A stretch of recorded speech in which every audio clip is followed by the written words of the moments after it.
saying that's what you did, because what we saw was you stayed behind, and that's what I would be doing. I'd be sitting back watching the dumb dumb do something, and if they crash, they crash. And if I feel like rescuing them, because that's part of the smart rider principles, I will make that choice. But I don't want to be behind them because then they can strike me. So you did pretty good, Derek. You can go ahead and yell at them for being dumb. They got crash bars, they got seatbelts, airbags. We don't. So I'm glad you're safe. Part of being a smart rider is acquiring and utilizing personal protective equipment. So make sure you grab yourself a jacket just like this one from RevZilla using the link in the description. It's an affiliate link. It helps me out. No extra cost to you. Plus, it lets RevZilla know that the D-Diffin crew is pretty badass and they actually grab some gear. Anyways, click that link. I'll see you soon.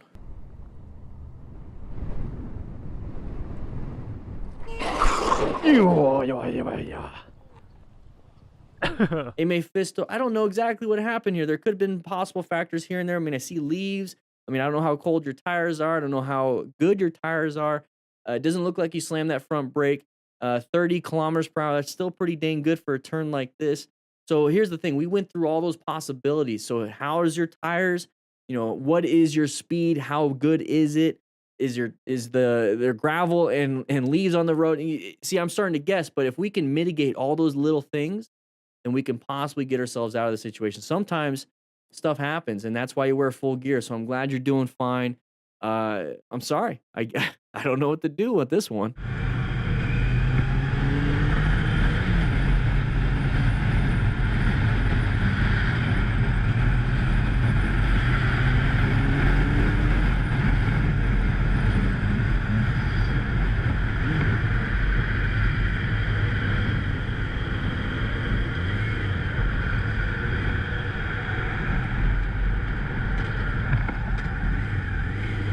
Part of planning your ride is positioning yourself for safety, locating hazards. So we need to position ourselves in a lane. Okay, he did that. Drew, you did fine there.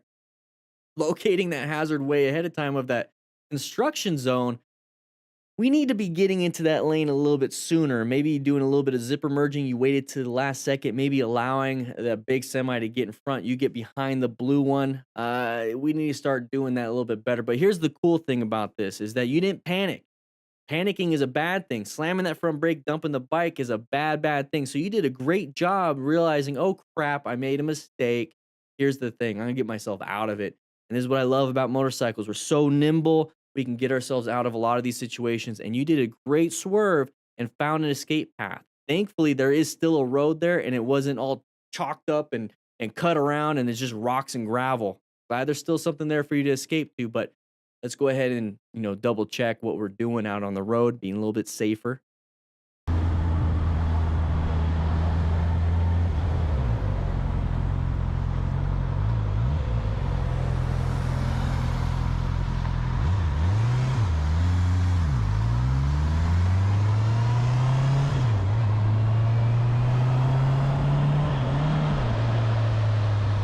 So logic with two eyes, here's the thing, we're lane filtering, so we're already in a pretty good position for line of sight, and then we can see super far ahead, which means we have a good space cushion. The problem is we don't have good escape routes to the left and right, and that's one of the issues with lane filtering. Also, the line of sight to the sides, because there's vehicles, to your sides, can't see very well. So when this big van decided, hey, I'm going to take this nice free space, gave you a little scary. So we got to be paying attention a little bit more, understanding that's going to be a possibility. Thankfully, you didn't slam the brakes too hard. The road looks a little wet and you're on paint line, so be aware of that. Thankfully, he didn't cross in front of you and you slammed into him, but I think we both learned. I think we all learned that this could happen. Let's not panic about it.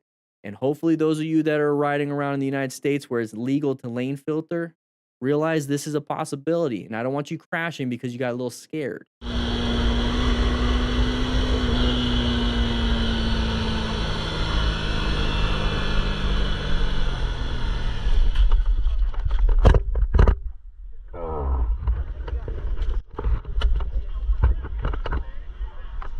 I think I got it, bro.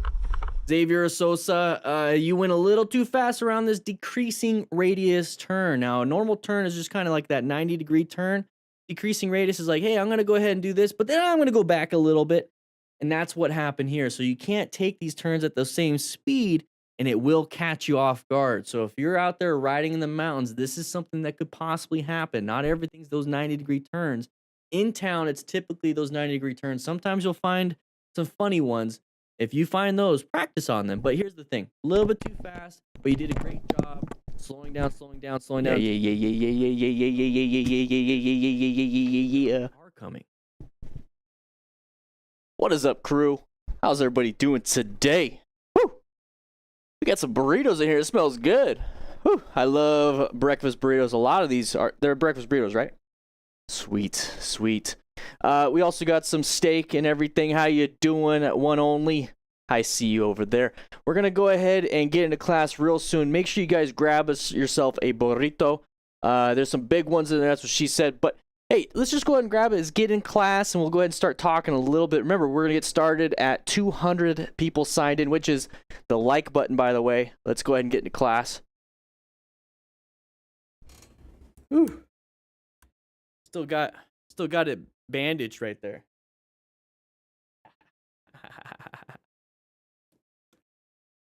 Still bandaged from Tuesday's class. Whew. Super excited. Super excited.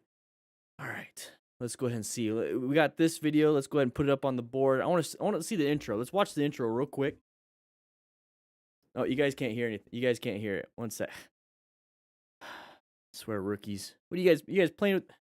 You guys playing with my little headphone? What are you guys doing? How come it smells like somebody stuck it in their butt? We're gonna get started real soon. Let's see.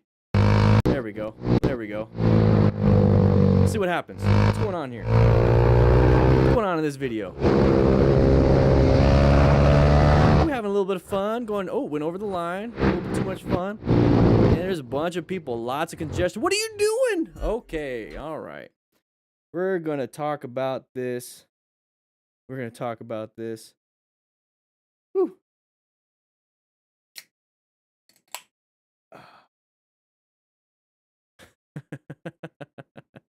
What is that guy doing way over there? I'm just checking up on stuff. Let's get my watch on. My watch. That's gonna be a big oof. It's gonna be a big oof. I just saw earlier. Let me scroll up, Rasa. I see what you're saying right now. But I saw somebody up earlier saying, "Hey, Rin70. Hey, Rob here. Proud to say I just received my ASM certificate online, ready to do the other part online to be fully certified next week. Thank you for making me confident. Hey, you're gonna hopefully rescue another rider. Can't wait."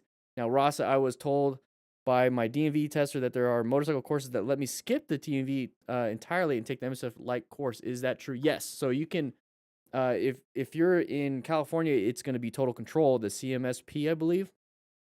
But if you take a third party, which is typically going to be MSF, you can bypass pretty much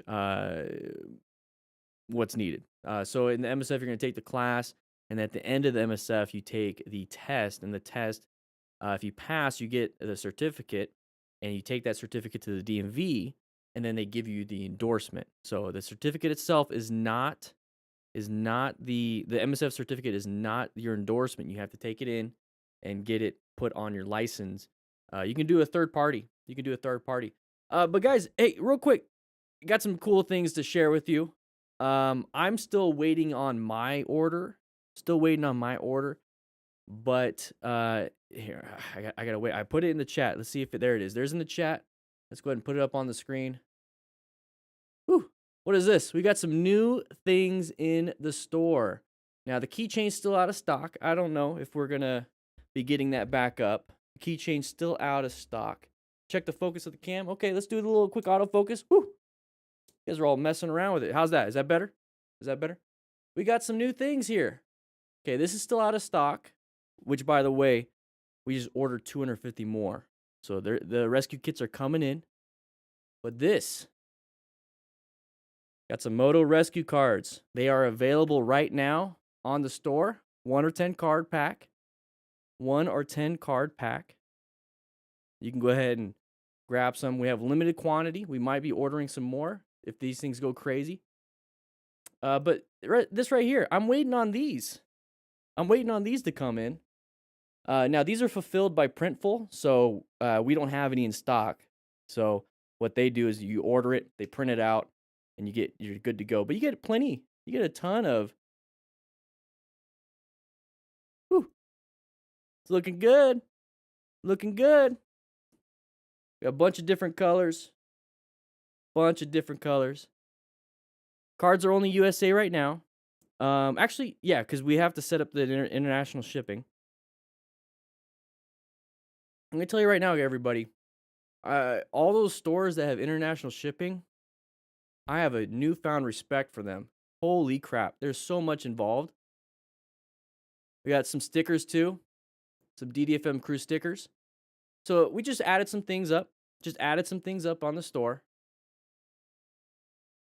Now these are also from Printful, so 7 to 10 business days. That's what they recommend. I'm still waiting on my hat and my stickers. I ordered 2 hats and I ordered a sticker, and they just said that they are shipping. The sticker is shipping, at least. We're gonna add some more to the shop. I don't want to spend all day here. Let's get out of that. But we have some new things on the shop. You guys have been asking. Hey, when are you gonna get some hats? When are you gonna get some stuff? Hey, we got shirts on Amazon. We got some shirts on Teespring. But now I'm gonna have a hat. It's hot out. I'm gonna see if we can get some boonie hats. Cause I get bald. I'm bald. Echo. An echo with Dan. Hopefully you're not hearing an echo. Anybody else hearing an echo?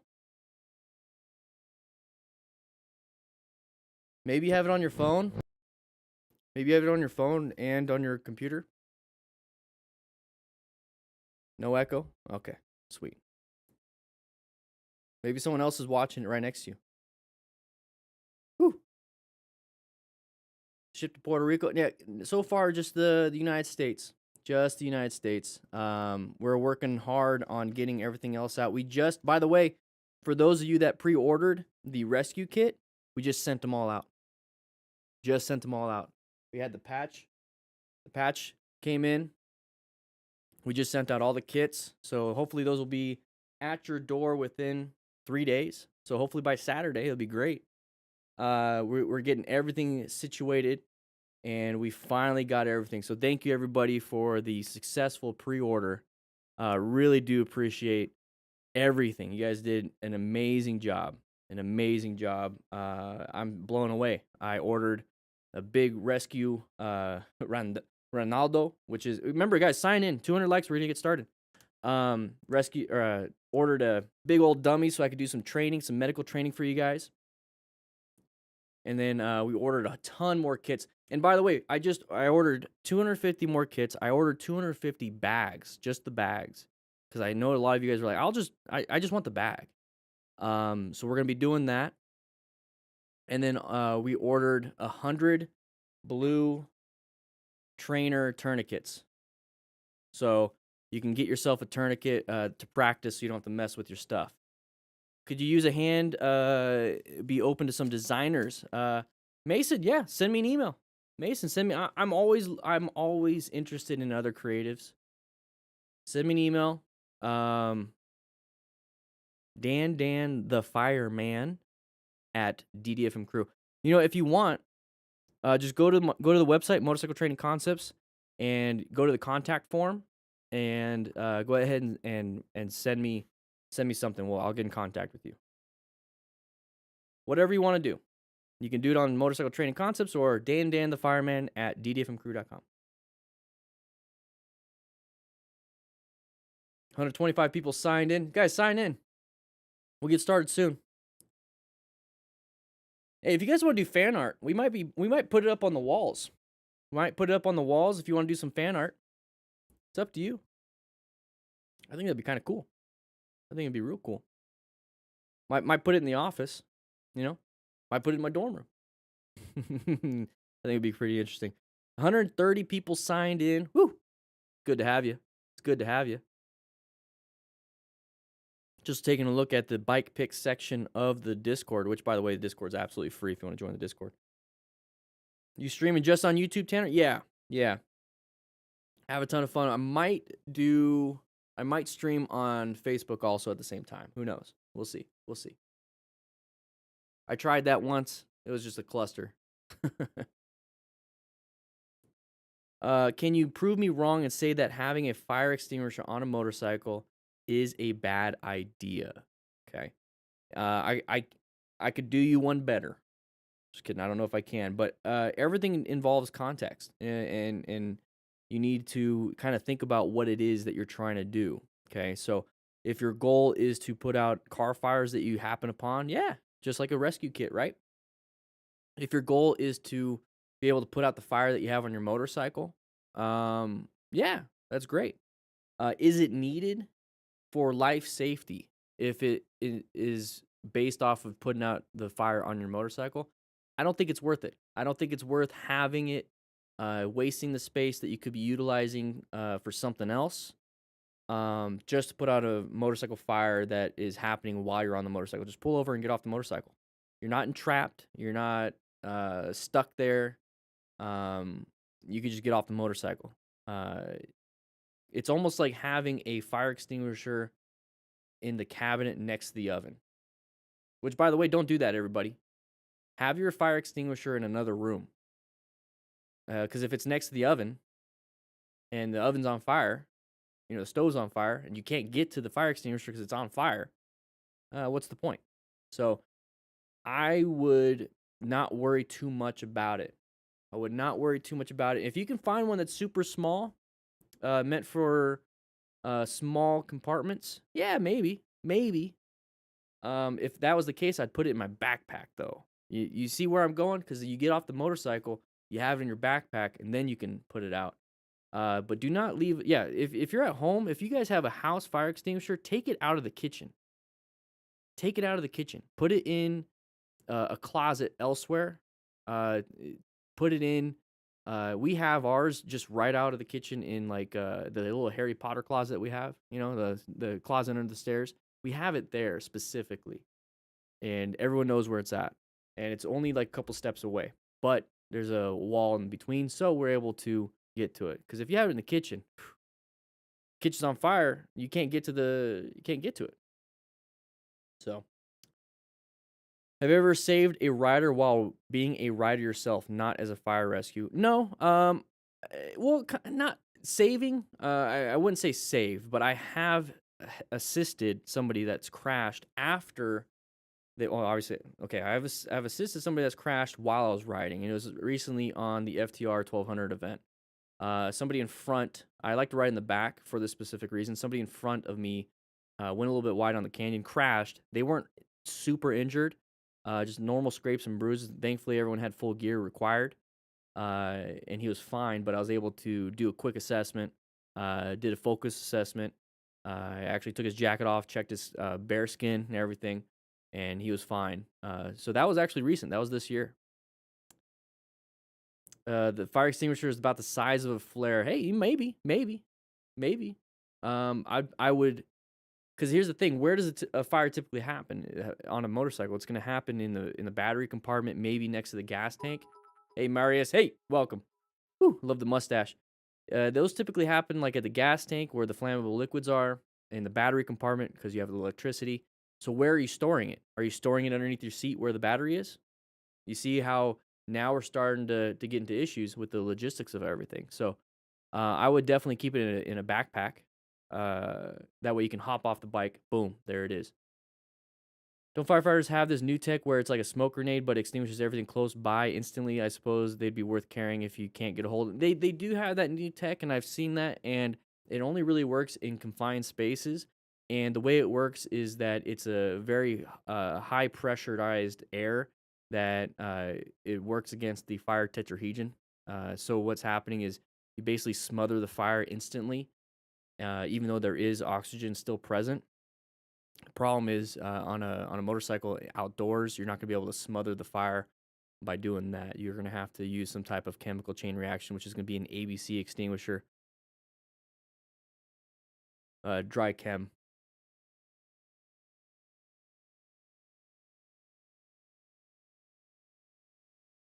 Ah, James, I wouldn't do that. I would do a quick assessment. Walking wounded, you're breathing, not bleeding everywhere. We'll be fine. I don't have to check you. I will ask if you're okay. 143, guys. We're going to get started once we hit 200 people signed in. Sign in by clicking that like button.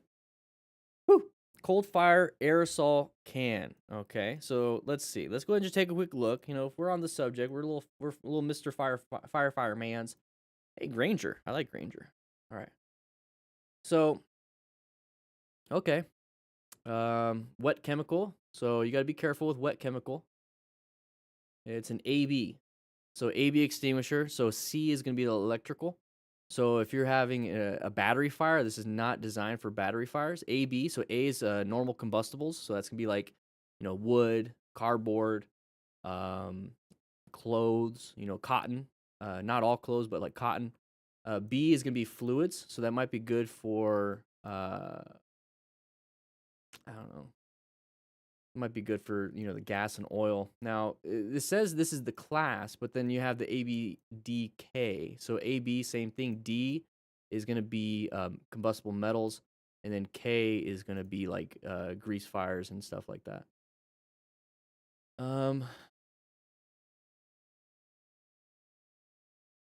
Cool down spray. Yeah, fabric fuels. Yeah. As seen on TV. Yeah.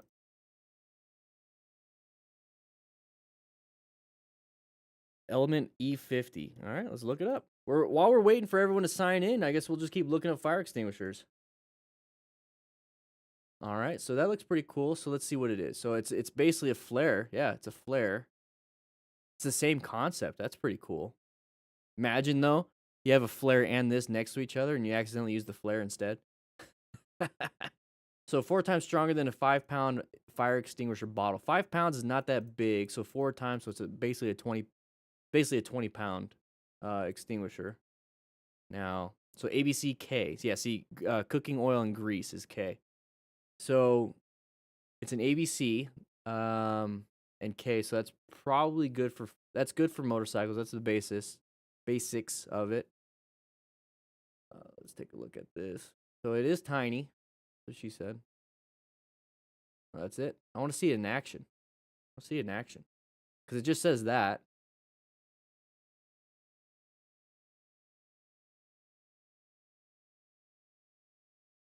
So it's definitely, they're like, hey, you know, these are the use cases. Okay. There you are. Let's see.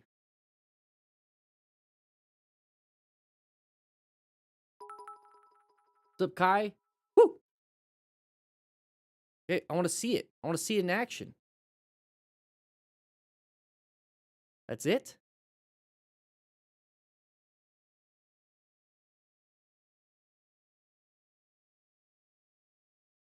Okay.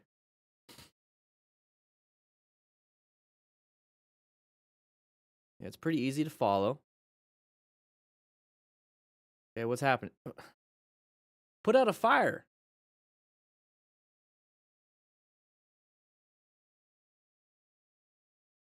There we go. There's no audio, by the way. All right, so that's a pretty decent fire. Oh, you got to get close though. You got to get close, and that's one of the problems. Look, he's getting smoke inhalation. We're not even allowed to get that close. You want to attack it from a 45-degree angle. That bumper can blow up on you. I don't. We only attack fires that close with full gear on. I see it. I see what it's trying to do. That is unsafe, to be honest. I would just, I don't know, maybe for a motorcycle that's fine, but and then you're supposed to attack it from upwind. So I should make a YouTube channel on firefighting. 165 likes, guys. We're gonna get started real quick. You gotta sign in. Sign into the class right there. Deshaun, do you think someone with heart problems should ride? It's up to you. I mean, do you think you should drive? Like, I'm not saying you, but I mean, do you think that someone with heart problems should drive? It actually has been shown in some people to actually reduce stress and everything. So heart problems would be a little bit easier to manage. I'm not a doctor though, so heart problems is a very general term. What kind of heart problems do you have? You know, atherosclerosis, CHF. You know, what kind of heart problems do you have? Leaky valve, AFib. You're gonna have to talk to your doctor about that one. What do you think about carrying hard objects in your backpack? Couldn't that be dangerous if you fell on your back? Yeah, it can be, Jeff. But the thing is, you do the risk assessment on that one. But the goal is to not to crash in the first place. So I wouldn't worry too much about it. I mean, I wear Mason. I got your information, man. Thank you so much. Appreciate it. I'll go ahead and take a look at it afterwards. I got a blood donation tomorrow. Surname, welcome to class. Welcome to class. Yeah, it looked like a smoke bomb to me too. Yeah, no problem, Rin. I would rather just get an ABC extinguisher, dry chem. Just did the advanced ASM this morning with Spitfire. Woo! Went well. Very highly recommend. Thanks for all you do. I've been having a lot of fun looking at the safety aspects of writing Spitfire. Sounds so familiar. Are you in Tucson? Dear noobs? That's is that Riders to the Rescue that you went? Oh, Vicky. Never mind. I don't know why I'm thinking. Yeah, Vicky. Yeah, Vicky Sanfilippo. She's so fun. She's very good. I mean, she's the head honcho there. Virtually. Nice. Nice. Yeah, I had a shovel going through my backpack when I came off a mountain bike. One of the worst crashes I've ever had, and the funniest.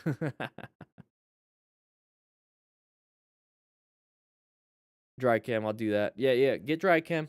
Get something that's small, dry chem. But that's the thing is like I really wouldn't worry too much about it. 174 guys, we're gonna get started real soon. I know 200 likes. We just need 25 more. 25 more sign in for today's class. We do have, like I said, new stuff in the shop. I don't want to keep promoting the shop, but I'm pretty proud about what we got here. So we got some new things in the shop, and then we got the rescue cards. So you guys have been asking about the rescue cards. We got the rescue cards. They are available. They fit in your wallet. They fit in your wallet.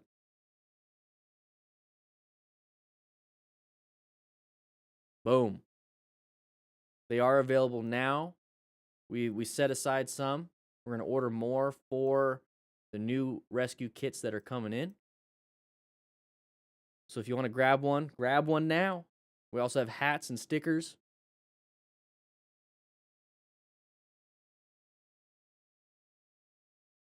Shout out from Chicago. Woo! Oh, Dutch dash cam. I don't know why. Is your beard working as a second windshield?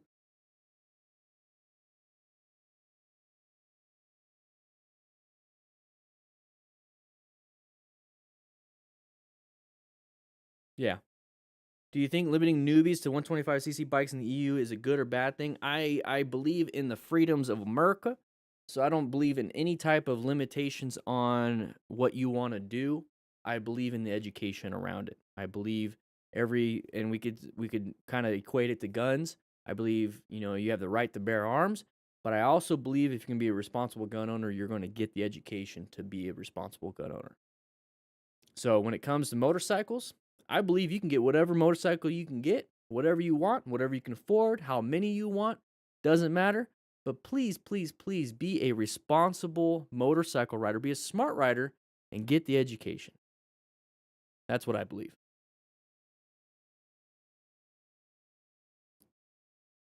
Ben Steele's TV, you want some stickers? Hey, we're going to try to get more stickers up there.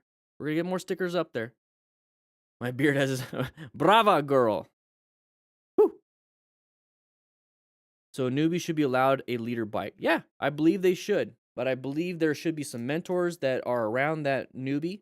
I believe there should be a culture around motorcycle riding that advocates safety and recommendations. I recommend getting a lower CC bike, but who am I to tell you what to do with your money and your life? You know what I mean? 200 likes, guys. We got to get going. We got to get going. All right? We got to get going. We're going to get going.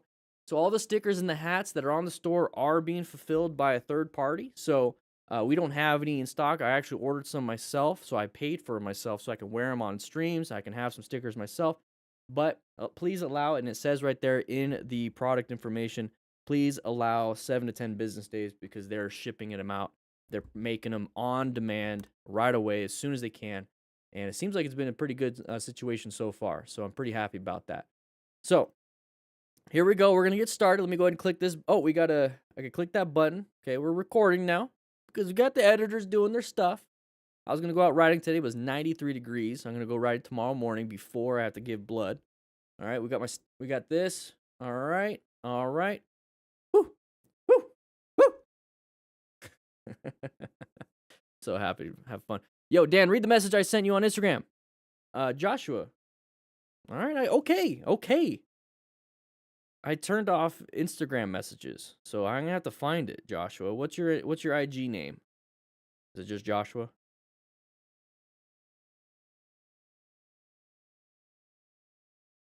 What's your IG name? Is it Spoom?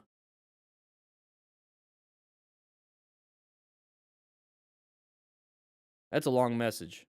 So you basically car pulled right out in front. Yeah, car pulled right out in front of you. After running a stop sign, you're doing speed limit, which is 45. I was able to apply progressive brake pressure, slow down, and push as hard as I could on that right grip. Like everything I had, I avoided the car just about a foot, but I avoided it. Woo! Made a huge influence on someone's life. Hey, man, I'm so happy that you're able to get out of that situation. That is a huge thing. I'm so glad you're able to get out of it. But we got to get started with class. Joshua, go take a seat up front. Go ahead and grab yourself a burrito from the crew lounge. Let's get going. All right, so this is the intro. We're gonna get going. We hit 200 likes. All right, so we're going 90, and we're not gonna see this guy till last second. Didn't anticipate that. Welcome to another episode. Thank you guys so much for stopping by. As always, we got some pretty crazy videos today. Make sure you hit that subscribe button and enjoy today's video. Let's check it out. All right, here we go. We're riding around. Okay, what's the issue here? She's on her phone. Who cares? She quickly puts the phone down when busted. All right, whatever. Moving on. Oh my gosh, who cares? All right, here we go. So we're riding around. A little bit late on the head check. Whoa. Good job with the braking. That guy didn't save, or not save, that guy didn't see him. All right, so we're going to talk real quick. Now, remember, this one's going to be interesting. One thing we talk about with the after action review process is we're trying to figure out what happened, how it happened, what was the goal, what was intended, did we actually do what was intended, are we being smart riders? Now that's gonna be a big thing here. We got to be situation aware. That's a huge portion of a lot of these things that we're talking about. So here we go. We're going. I'm going to assume that's going to be kilometers per hour. We're moving positions, lane positions. I'm pretty sure we want to move over to the right because that big vehicle in the front is slowing everybody down in the left. So let's see what happens. So he's doing a head check. He's looking at his mirrors. Okay, so we're going to switch lanes, but we're already switching before doing it. Okay, let's go ahead and look before switching, before we make the action to switch. Did a quick head check. We're already in the lane. Okay, so it's not going to be too beneficial because we're going to have to swerve out of it. All right, so here we go. We're moving. And here's the bad thing. Bad. All right, so this vehicle comes out in front of us. We don't know why. Kind of random. Shouldn't have done it. So what do we do in this situation? So we're situationally aware. We're supposed to seek out and recognize hazardous situations. Boom, hazardous situation. We're going to be in orange stage now. We're hanging out in yellow stage, prepped and ready, zoned in. Okay, paying attention, head checks. All of a sudden you see this. Oh, okay, orange stage. Then all of a sudden, this person's really slowing down on us. Oh crap, immediately switch to red stage. Red stage, we're going to do an emergency maneuver, which is going to be emergency braking or an emergency swerve. Now we're planning our ride, right? We located the hazard. What are we supposed to do now? Okay, we're supposed to find an escape. We're supposed to do something. We're navigating this threat. Can we swerve to the right? No. So we can't do that. We're going to go off the road. Can we swerve to the left? Well, if we oriented ourselves to the situation, so we're over here now, there's a car there. So if we swerve to the left, we're going to hit the car. So we're kind of in a crappy situation. That's typically what happens. And what's up, cowboy? Typically what happens when you're out riding or driving, crappy situations happen. So now it's up to us to do the only thing we can do, which is going to be braking, emergency braking. So this is that fundamental skill. So maintain fundamental skills. Situational awareness for a smart rider, seeks out and recognize, maintains fundamental skills. That's the two first parts of smart rider principles. So how do we maintain this? We go to motorcycle training concepts and we practice our emergency braking. So we're right here. He's going to do some good progressive brake pressure, and you can do it quickly. I'm just doing it slowly for effect here. Let's go ahead and get my hand a little bit bigger. So it's going to be that squeeze 10, 20, 30, 40, 50, 60, 70, 80, 90, 100. You go quicker 10, 20, 30, 40, 50, blah, blah, blah, blah. You could easily do that. You could do that. The main goal, max, is to get weight on that front tire, and then you can grab more and more and more and more and more. And when I say grab, I mean squeeze. Think of it as an orange. You don't smash it right away, right? You squeeze a little bit, some juice is coming out. You squeeze more and more and more and more and more and more and more until all the juice is gone. Think of your front brake like that, but you squeeze more and more and more. So you're going down, down, down, not falling, but weight on that front tire. Did a great job. Did an amazing job. If you don't do that, you're going to wash out that front tire. You're going to have a big issue. You're going to wash it out, and you're going to lose traction and hit the ground. You see that all the time with these after action reviews. So he did a great job with the progressive brake pressure. Looks like he's got full gear. So that's A, acquire and utilize personal protective equipment. We don't have to rescue anybody here with our rescue kit, which we're getting more on the shop at Motorcycle Training Concepts. Be a smart rider. That's what it says right there, rescue kit. And right now we're learning, we're teaching and mentoring other people. So good job, class. You guys are doing a great job. Make sure you guys write your notes, sign in by clicking that like button. But let's go ahead and move on to the next one. This is a good one. Woo!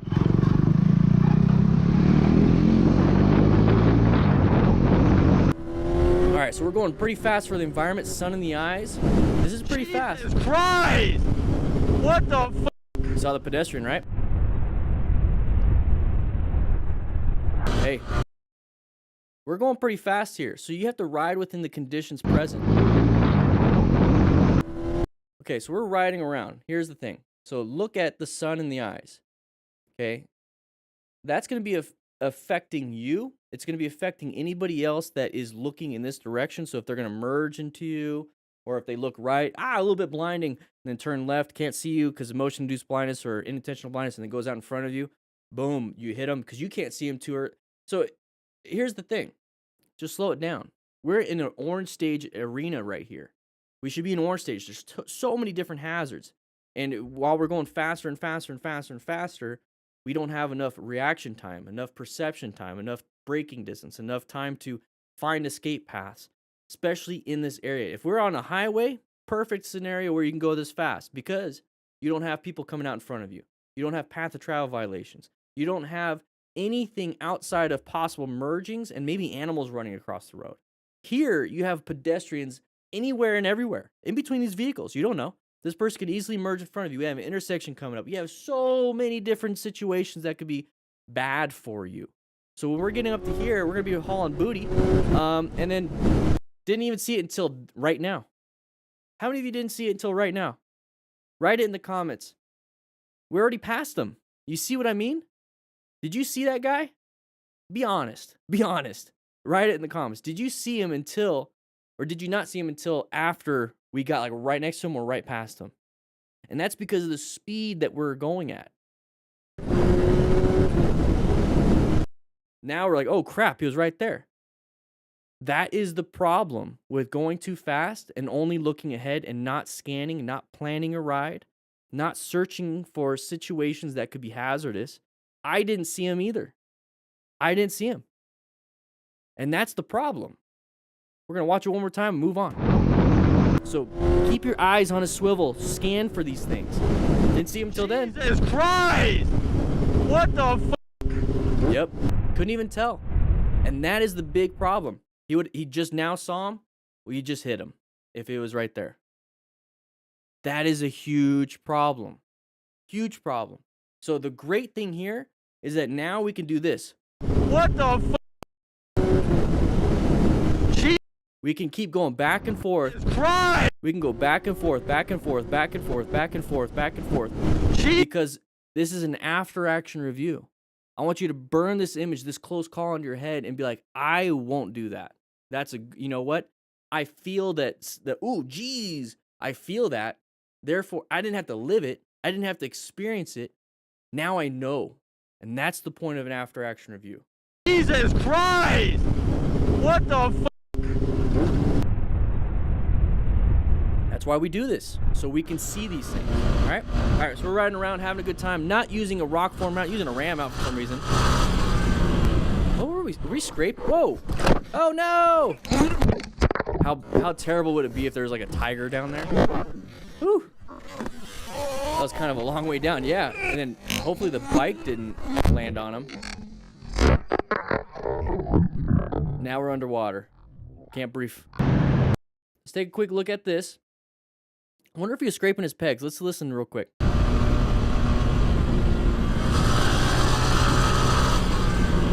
I think that was just his engine. Yeah, I think it was just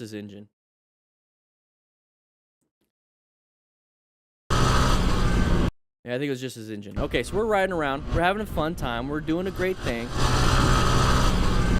I want to say that's his engine, but it could be his pegs. Now, here's the thing. Let's say it is his pegs.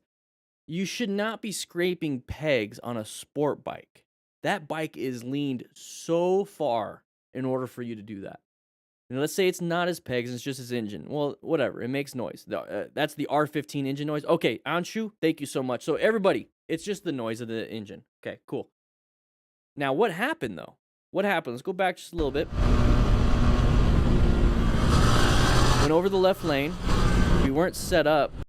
Now, what happened? Why did we get freaked out right here? We hit that apex super early. Freaked out a little bit. Why? Look at the turn. See, look at the turn keeps going. So the turn right here looks like a normal turn.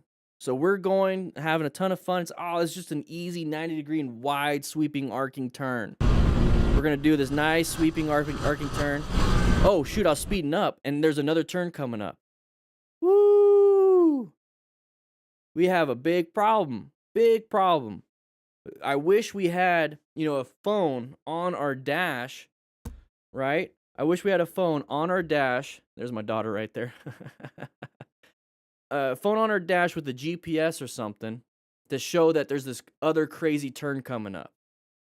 You know what I mean? That's why I like having my rock form. I mean, he's got a ram mount. You just put your phone. Just put your phone there with GPS going. Use the rock form. Whew. That's what we use here at the DanDanTheFireman crew. Grab yourself a rock form mount, 25% off if you use the link in the description. But I like using it for the GPS because it's going to let me know there's something coming up ahead. I play a lot of video games. I grew up on video games. Having that GPS, playing, Gran Turismo back in the day.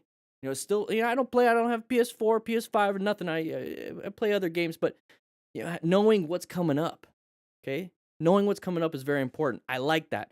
It lets me know what's happening. But yeah, I think he anticipated that this turn right here was this right here. That's all it was. And then all of a sudden, oh crap, there's more to the turn. It looks like it disappears. The road disappears. I got to straighten it up and apply the brakes. It was a panic now. And now we're going to get up to here. Oh, man. And that's a no bueno situation. Easily damage you can get a concussion easily, break your spine, or at least break some of the spinal processes off. Those little things on the end of your spinal cord. Yeah, easily. Imagine getting knocked unconscious and dying in 2 inches of water. It happens. You only need like 2 inches of water to kill yourself. Unconscious now. Let's say that. Easily. Whew. Here we go. Cerulean future. Okay, side of the vehicle, side of the vehicle, side of the vehicle, side of the vehicle. Very good. Slowing down. Good swerve because you wouldn't be able to stop in time. Woo! I love this video so far, Chaos Riders. Chaos Riders are doing an amazing job. Crazy, scary, and hectic moto moments 2021. Hey, doing a good job with these videos. Very educational. All right, so they're going to get up to here. So we're riding around. And remember, orient ourselves to the situation. Orient ourselves to where we are at. If we're in town, we're entering town, we're exiting town. Understand, if we're exiting town, maybe some more animals. We're entering town, hey, maybe more mammals like pedestrians, or other cars. So we're going to get through here. This is slow, so it's letting you know he's slowing down. So we got that side of the vehicle immediately. Now, side of the vehicle is going to tell you, hey, we have an intersection coming up. Intersections, automatic orange stage, just like corners, because corners and intersections are very dangerous for motorcycle riders because we fail to negotiate curves and we also fail to slow down and not hit another object, okay? So that's going to be a big thing. So right here, see the side of the vehicle, that is the pattern. So when I was saying side of the vehicle, that is a pattern that is easily recognizable for anybody to understand, hey, this is going to be a path of travel violation. It's an area where there's vehicles that are perpendicular to us. It's an area where typically it's an intersection, so if somebody's coming out, because left turners and right turners, anybody doing anything in front of us is a very dangerous hazard. So I like to anticipate this by looking at patterns. I want to see patterns, and this is one of the biggest ones out there. Write in the comments if you recognize these patterns yourself. You know, do you see the side of the vehicle and tell yourself side of the vehicle? I just want to know. Write in the comments if that's what you're doing. Just want to know. So we're gonna get up to here. Now he's starting to slow down. Now this is what's really cool about this. So he's starting to slow down. So he's rolling off the throttle, applying some front brake pressure, maybe even downshifting.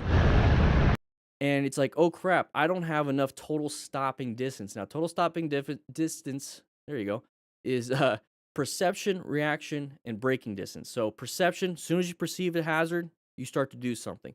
As soon as you apply some brake pressure or anything, you know, it could be rev bombing or honking the horn, that's your reaction. I prefer to use braking for that. So now we have braking distance, okay? So this is our braking distance. So we're trying to slow down, slow down, slow down, slow down, slow down, slow down, slow down, slow down, slow down. Oh crap, I'm not gonna have enough time because I'm going too fast. I don't have enough room right here. So what he does is that he changes his red stage maneuver, which is gonna be that emergency response, and go into a swerve. So this is a thinking rider. This is a smart rider. Did a great job understanding what he can or can't do. She, I don't know. The rider understands that they can swerve now. They know their bike. They know their capabilities because they went out and practiced. So let's watch the emergency maneuver one more time. So we're slowing down, slowing down, slowing down. Oh crap, I can't do it. Swerve out of the way. Get out of the way. Now get back in your position so you're not in the head-on collision type area. And then boom, you're out of it. Woo! Good job. There it is. Amazing job. Absolutely love it.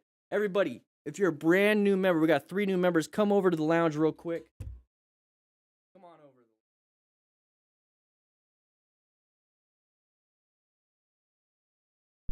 There we go. Jeez. What? Who was eating this mic? Somebody was chewing on this mic. Somebody turned it off and everything. Everybody, great to have new members.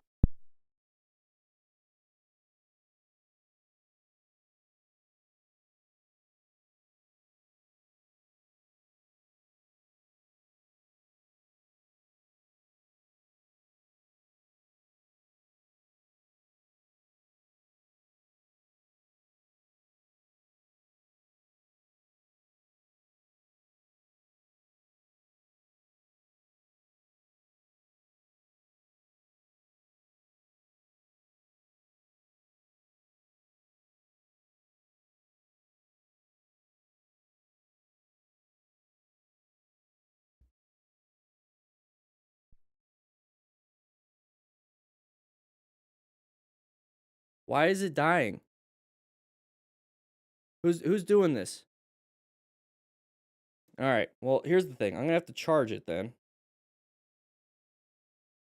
Now you rookies, I swear, you're making me look like an idiot. I was over there talking this whole time and nobody can hear me. No, you two, just you two. Get out of here. Get out of here. Go clean up the tile in the crew lounge. Go.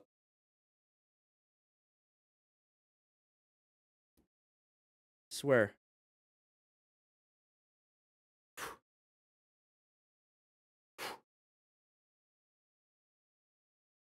All right, let's get back to class. We're riding around having a good time. Oh, a little bit on the lean. Okay, slow down, slow down. We got another lean. Oh, a lot of lean on that one. That's a low side. Oh, all right. So we're going a little bit too fast in these corners for our abilities. Did you get hurt? No, I'm fine. He's got full gear. I'm fine. Dude, you Your okay? hands, everything? I'm fine. Look at his. Oh, this one's gonna be interesting.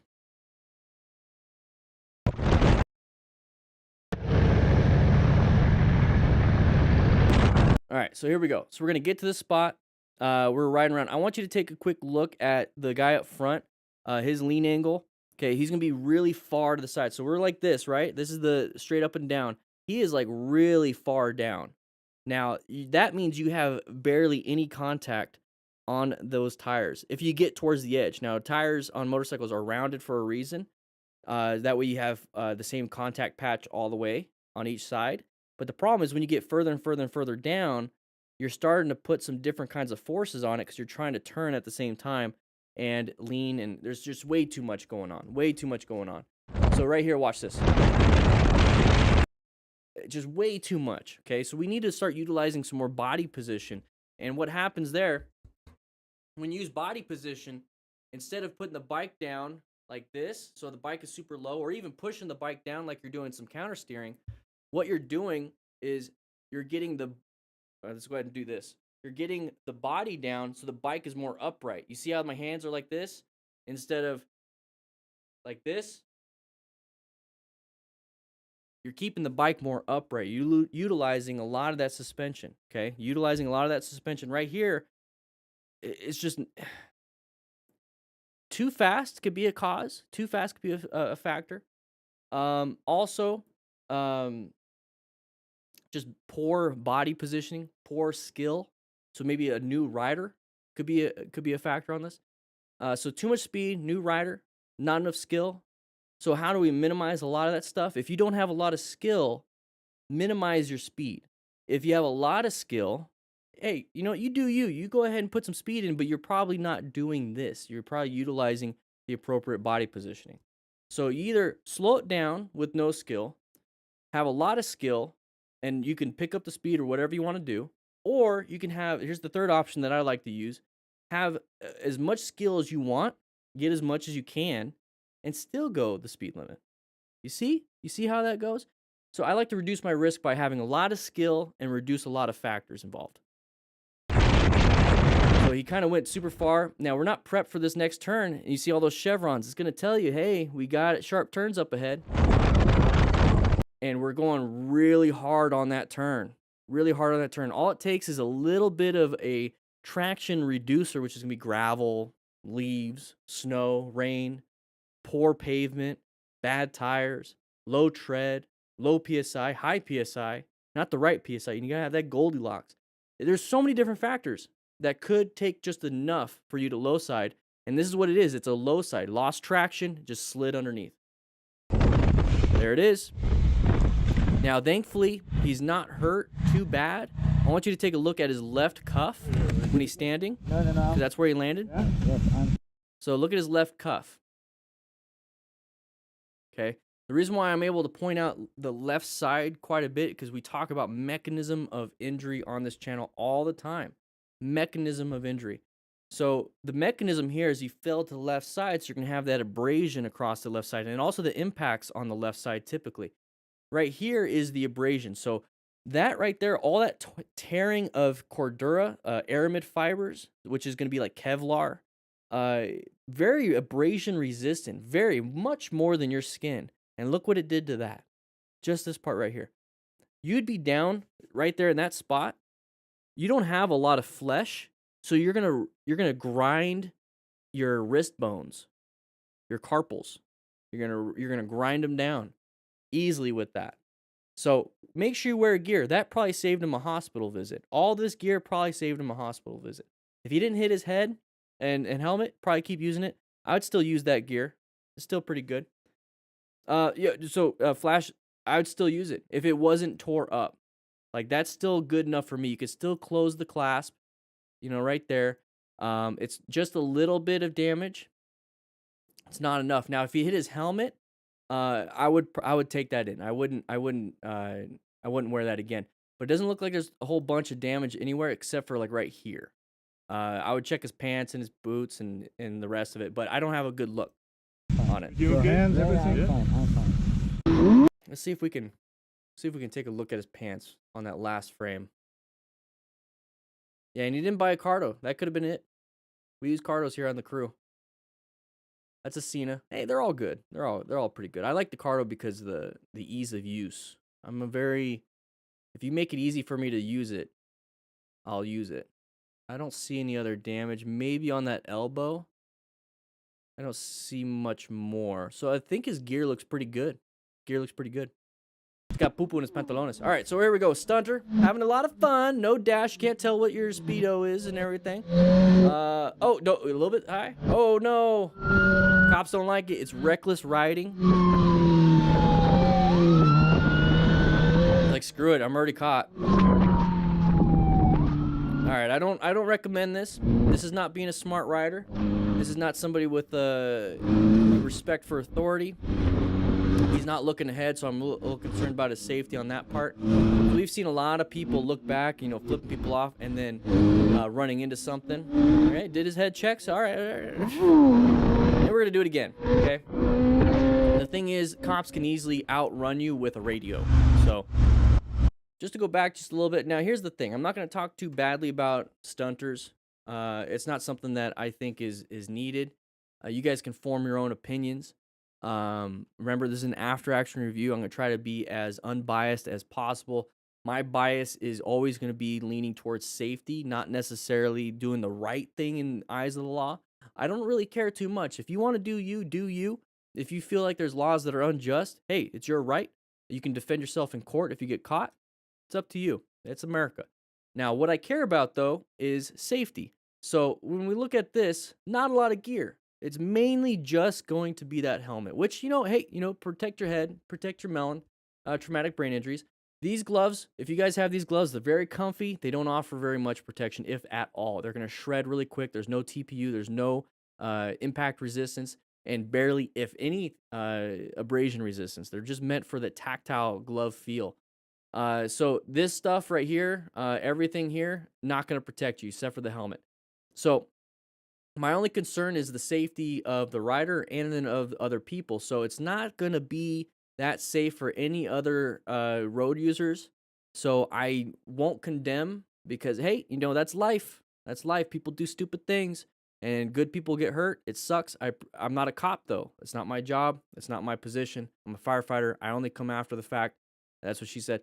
But I only help out and help the people with medical stuff. So that's all I really care about. So if anybody got hurt, I'm going to rescue these drivers, rescue these riders. And it's not going to be that big of a deal for me. It's not my emergency. So I know plenty of stunters that don't do this. I know plenty of them don't do this. They do it in a parking lot. They do it in a safer environment. They reduce a lot of risks. So that's what I care about. That's what I want to promote. I don't want to promote this. And then this stuff right here. It's when you look back and you're doing that, you're not looking ahead. And that's my biggest fear for this. So let's say we're not even stunting. We're just riding around and got pissed off at somebody. We're flipping somebody off. We're not looking ahead. Very dangerous. You're traveling at speed, 20 miles an hour. It's still very dangerous for anybody, especially with no gear, even with gear. So look forward, pay attention. That's all I care about in this position. You're gonna hurt yourself, damage somebody else's vehicle because they're just gonna be pissed. You're gonna be hurt. So there you go. He's finally looking forward. He's doing his thing. You see the line of sight problem. We can't see if anybody's going left or right. So that's a big issue with lane filtering. And if you're gonna run a red light, this is another issue you're gonna have. So he's gonna slow down, look left, look right. Okay, nobody's coming really, and I can accelerate out. Now here's the thing. You can go ahead and keep doing what you want to do. Cops can easily come over here and just go and come get you. Easily do that, okay? It's probably what it looks like he's doing anyways. And then also radios, okay? Radios will definitely outrun a bike, and helicopters they're getting more and more plentiful around here. So my position on all of this, just be safe. You do you. Wear gear. Rescue another rider. You're teaching, mentoring us. You're not very situationally aware, but, whatever. You do you. Lots of skill involved. Hey, I'm not going to ride with you. It's my choice, too. So, here we go. right, so we're riding around this corner. Nice and easy. Very good. Whoa! Oh, we saw this one already. Good job with the situational awareness. We're barely going to talk about it. And actually, that's all I'm going to talk about. Anyways, moving on with this. So cycling with Doc. So here's the thing. You could be a smart rider on a bicycle. Go right! Go fucking right! This guy's very angry. This guy's very angry. So you could be a smart rider. He was planning his ride. This person was supposed to move over to the right. Hey, we could be angry as bicyclists too. So let's see what happens. Let's see what happens. We're gonna be riding a little bit more. Not at a very high speed, but remember, not a lot of people wear a lot of gear when they're out riding, just helmets. So you gotta watch out for abrasions and impacts. And here's the thing: we're coming up to a stop sign, just like going at the stoplight with other cars that are pissing us off. We're gonna meet each other probably. Maybe we're gonna go back. I was ringing my bell. See? Hey. Law of gross tonnage. That guy looked a lot bigger than. Really? Yeah, motherfucker. Really? Hit me again. Oh, fucking punk ass motherfucker. Everyone is tough until they're challenged. Else you wouldn't move over. You. No, I'm just trying to ride my fucking bike. Punk ass motherfucker. When I'm ringing my fucking bell, she won't move over. Motherfucker. That's the thing. That's the thing. You could be a smart rider and not do this. I don't condone the actions of either any of these people. But you're very quiet. You become very quiet when you're challenged. So when you see these motorcycle riders having these attitudes when it comes to cars pulling out and then like, why didn't you see me? Why didn't you see me? Which, by the way, everybody, make sure you click that like button, sign into today's class. Click it, click it, click it, click it, click it, click it, click it, click it. Moving on. So we're gonna see this. That's like rev bombing. Doesn't do anything, right? All right. Move over! Go right! Go fucking right! Because you have to take a quick look. Now, are they supposed to be side by side? You know, they're supposed to be single. You know, this person's passing everybody. I get it. But you got to take a look at this. If I'm riding with my wife, I don't want her to be like right here. I want her to be right next to me. I'm having a chitty chat with my wife. I want to have fun. Enjoy the bike ride. We're not hauling ass. We're not trying to go from point A to point B as fast as possible. We're enjoying ourselves. So as another motorist, as another cyclist or another whoever, have some empathy, have some, you know, understanding of what other road users are doing. You could be a smart rider, smart driver, smart cyclist, whatever it is. How you doing, newbie? So when you see this stuff right here, go right! Go fucking right! So angry, just pass them. Just pass them. Non-issue, right? So you can apply the smart rider principles to anything you do. You can walk and do it. Okay, situational awareness, fundamental skills. You know, acquire and utilize personal protective equipment, rescue another rider, all these things. Take a one lane. Fuck you. So now you're having road rage on cyclical rage. Cyclical rage.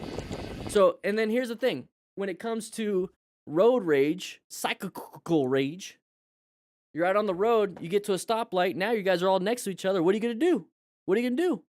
People in the car, you're on a motorcycle, nobody really gets out and does anything. Well, now you're on the side of the road with nothing. What are you going to do? So when we see this,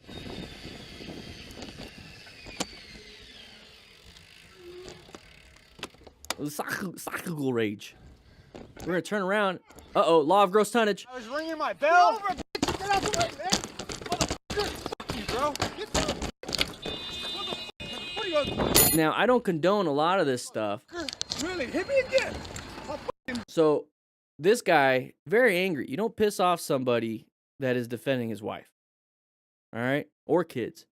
So, it's like you just added a little bit more. What do you think you're ringing my fucking bell so you wouldn't move over? You. No, I'm just trying to ride my fucking bike. Punk ass motherfucker. When I'm ringing my fucking bell, she won't move over. And it's like, she wouldn't move over. She wouldn't move over. I was ringing the bell. Why didn't you see me? Why didn't you see me? Why did you pull out in front of me? I rev bombed. I honked my horn. Why didn't you see me? Why didn't you see me? Does it matter? Doesn't matter. Now we all see this and we all look like idiots. All right, cool. Moving on. All right, so this, whoa, that was interesting. So we're riding around. Oh, I started off at the beginning accidentally. That makes sense. Whoa. Wow, you waited till he got all the way. We're riding around low line of sight. Okay, this person comes out. Easy to see. We already covered this in a previous video, so we're going to move on. It was the pattern of a open lane in front of us, somewhat, and a slow lane to the side. They moved over.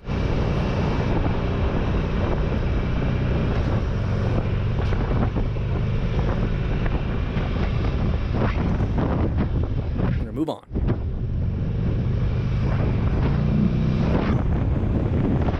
Sign in to today's class by clicking that like button.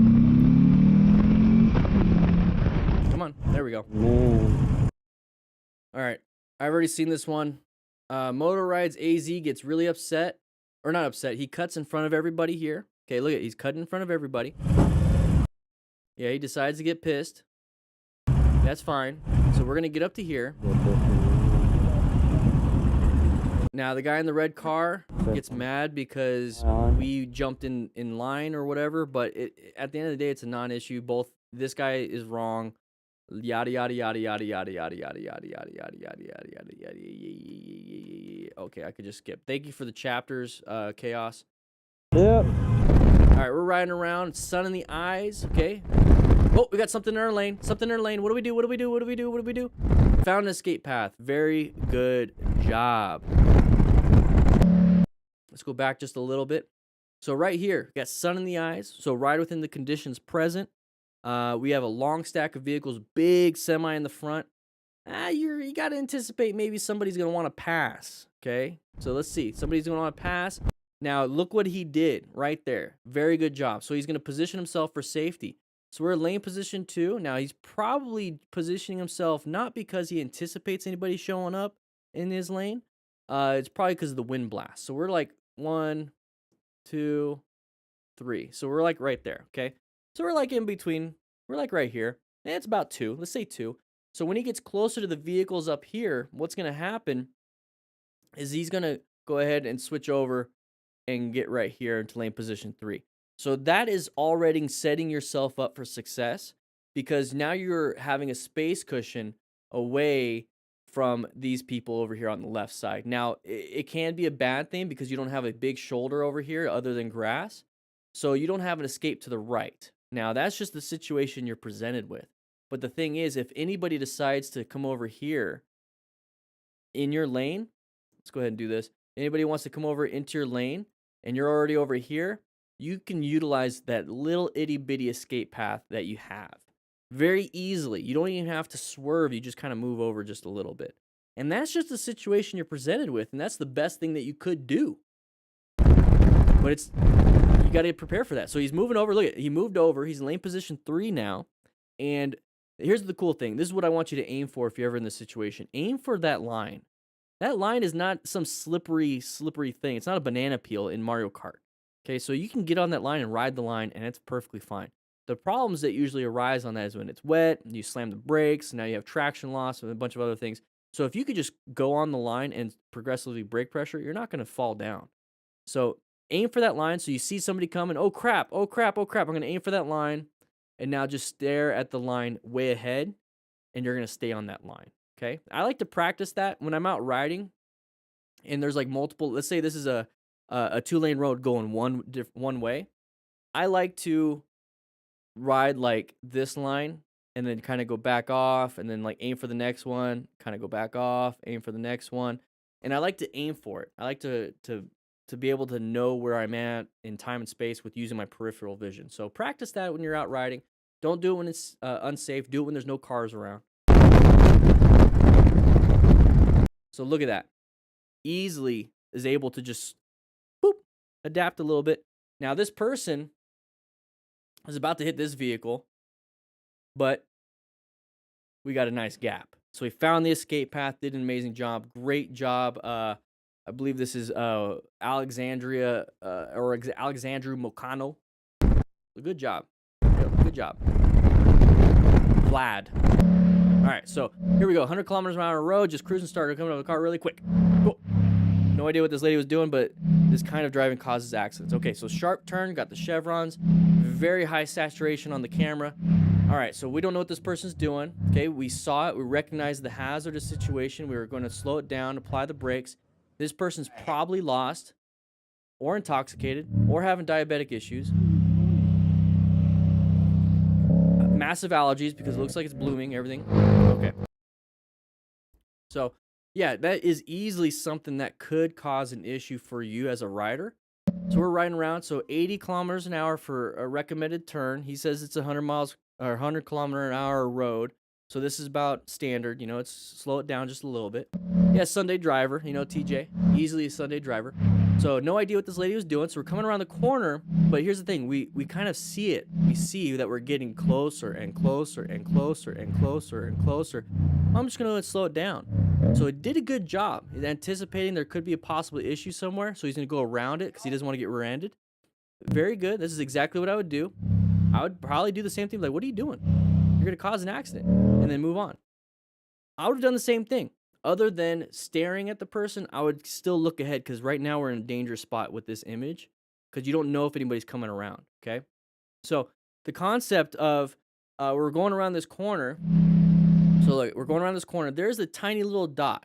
Okay, so right now, my finger is the tiny little dot. Tiny little dot. It's getting bigger. It's getting bigger. The tiny dot's getting bigger. It's getting bigger. It's getting bigger. It's getting bigger. That's what she said. That's what she said. So if you are ever seeing something from like way over here, it's a tiny little dot. Tiny little dot. And we're getting closer and closer, and it's getting bigger and bigger and bigger. It's because you're getting closer and closer and closer and closer, with or without brake lights. Okay? So with or without brake lights, it's getting closer and closer and closer. So that means you are getting closer, which means your total stopping distance is getting shorter and smaller. And are you going too fast or are they going too slow? So you start to figure out what is going on, and it's that gut reaction of, this doesn't feel right. And if it doesn't feel right, guess what? You go into orange stage. You perceived a threat. Now, it says specifically identified, but you don't know yet. So buy yourself some time by creating space. Okay?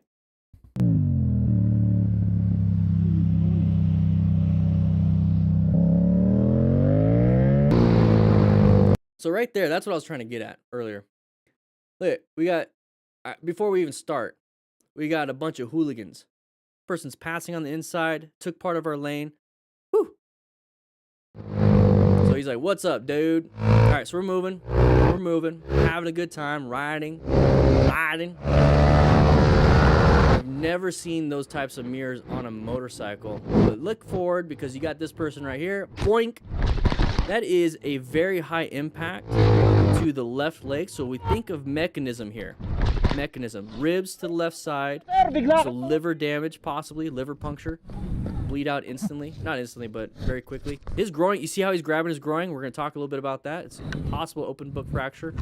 Possible groin, genitalia injuries. Lots of injuries. We're going to pause a little bit when we get to the other side because I want to see what the other rider looks like. Interesting shoes over there. Where's the other rider? So he's grabbing his genitalia because it's damaged. We're going to talk a little bit about that. So what else? Not a lot of gear. Not a lot of gear. So the other rider's standing, I believe. Very surprised the other rider's standing. I'm surprised he's able to stand. Now, it doesn't matter who's wrong and who's right. Like, I would be concerned about if I could walk. And then I'll figure it out later.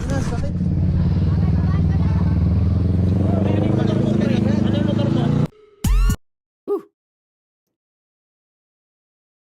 All right, so we're going to go ahead and talk a little bit about this. Which, by the way, everybody, we do have some new items on the shop at motorcycletrainingconcepts.com. We have the rescue cards now available. If you want to grab yourself a rescue card, grab yourself a rescue card. We also have hats and stickers available. Woo! Here we go. So what I was saying is this person was being a dum-dum, but I haven't seen mirrors on this. Like, it's pretty interesting, right? It's pretty interesting. It's to help find the blind spot is what? Because you're not doing head checks. You know, it's just, I don't know. Anyways, moving on. We're riding around, having a good time. We're going pretty fast. We're going to go over the side, or not the side, but we're going to go over the line.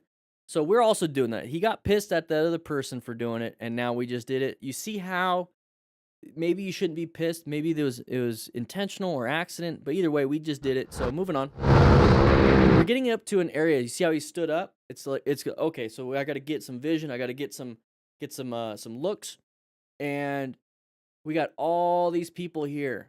So you don't know what anybody's gonna do. So you should be going in orange stage. Okay, so going in orange stage. Now we don't know what this guy's doing. Okay, because what we're trying to do is we're trying to prep for a turn coming up, but all of a sudden we got somebody in the road just kind of waddling the bike.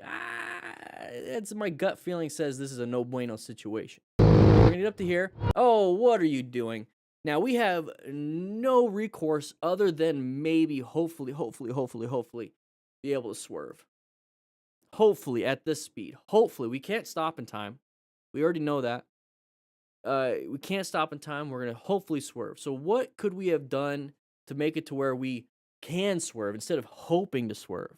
Class, what do you think? What can we do? We could slow it down when it comes to dangerous and hazardous situations. What's that over there? Orange stage? Yes. Dangerous, hazardous situations, intersections, lots of vehicle, anything that gives you that gut reaction. Orange stage. Orange stage. Okay? So that means we're slowing down. That means we're trying to buy ourselves some time, buy ourselves an opportunity to get out of here. And we're going to get up to here.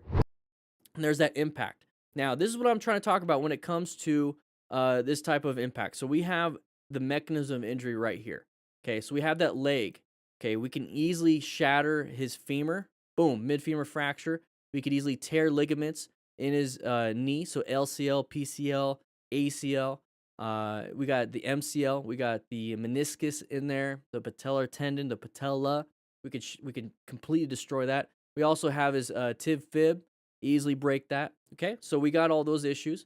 So let's go ahead and delete that. Let's go ahead and do this. Oh, so it happened so quick. Go back just a little bit of frame by frame.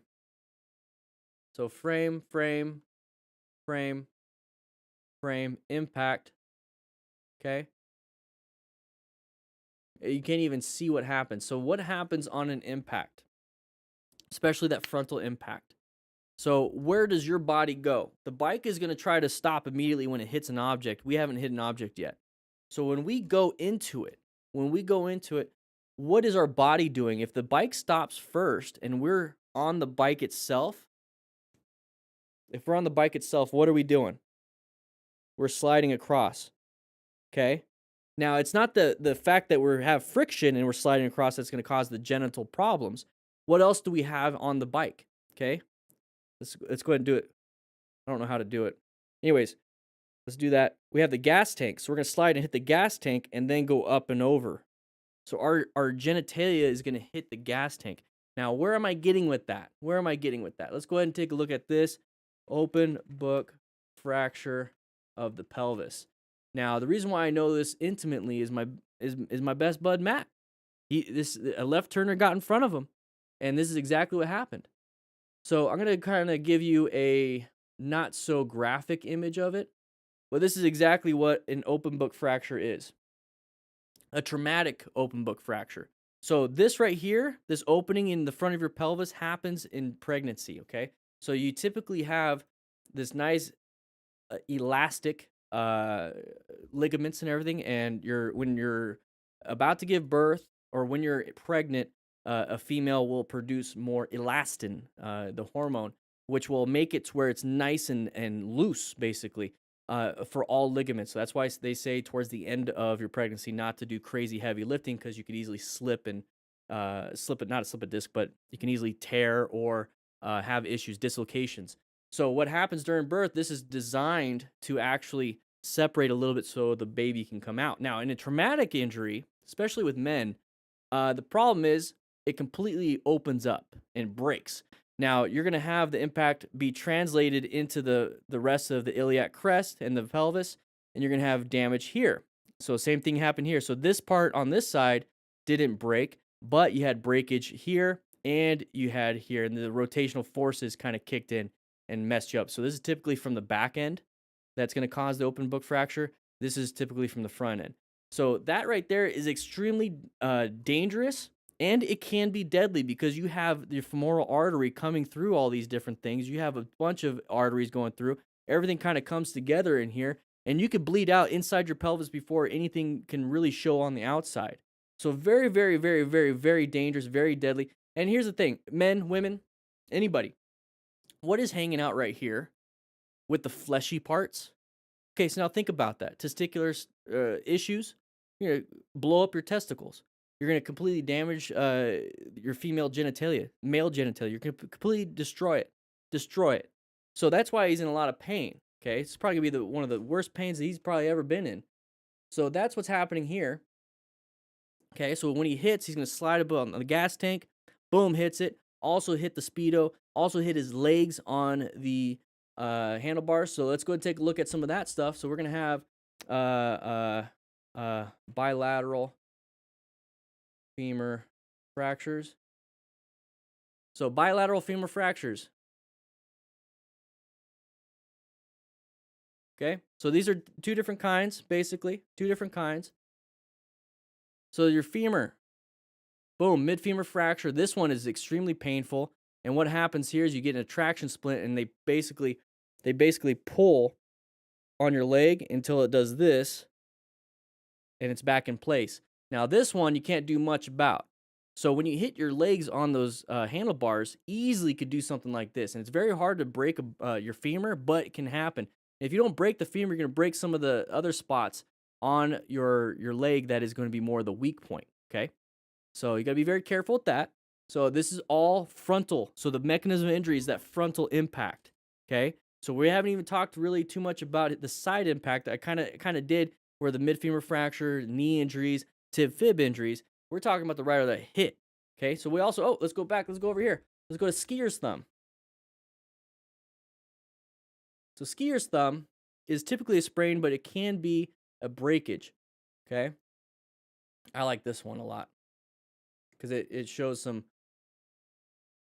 with the skiers, grabbings, but it looks like a handlebar, right? So you're holding the handle or the hand grips, boom, you go forward, you could easily break your ulnar collateral ligament, and then your metacarpus. So you can easily break this part right here. You definitely can snap that, break this, and then you're going to have issues with all these other metacarpals and phalanges. So you got to be very careful with that, okay? Very careful with that. Nothing you could do about it when you get into this situation right here. So this is why it's super important to be seeking out and recognizing hazardous situations, not speeding, and understanding how to apply your brakes and swerve with the speed you're currently going at. And we just talked about that. We haven't even talked about traumatic brain injury. We haven't talked about his chest trauma.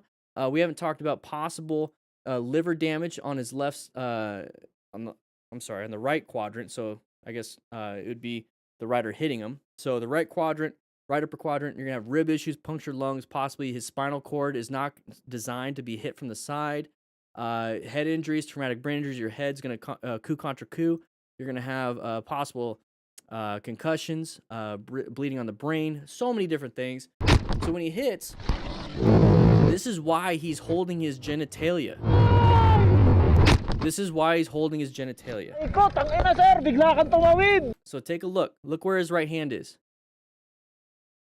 Immediately guarding. He's immediately whenever you hurt something, you're like, ah, man, you do that with your hand on your arm, like somebody punched you or something. It wouldn't be me because anybody punches me, it never hurts.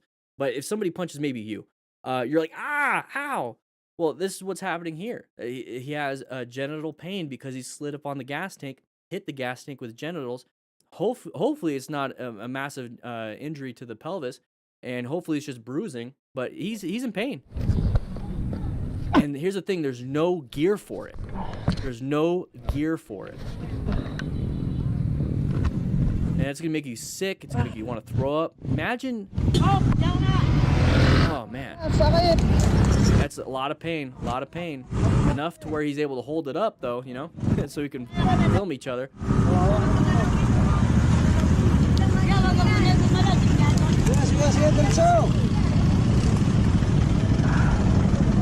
But to protect yourself as best as possible. Wear as much gear as possible, the best gear you can afford. But you can't really protect your pelvis. And that's just a sad reality of motorcycle riding. And that's why we have to seek out and recognize hazardous situations and always maintain our fundamental skills. Always. To hopefully prevent this. This is life, though. This is reality. Gravity and inertia they don't care. Got very, very, very lucky that he's able to walk away from this. And So, hey, you know, see you, welcome. Hey, whoo, see you. Welcome to the crew. Welcome to the crew. We do have, like I said, more stuff on the Motorcycle Training Concepts shop. There I am.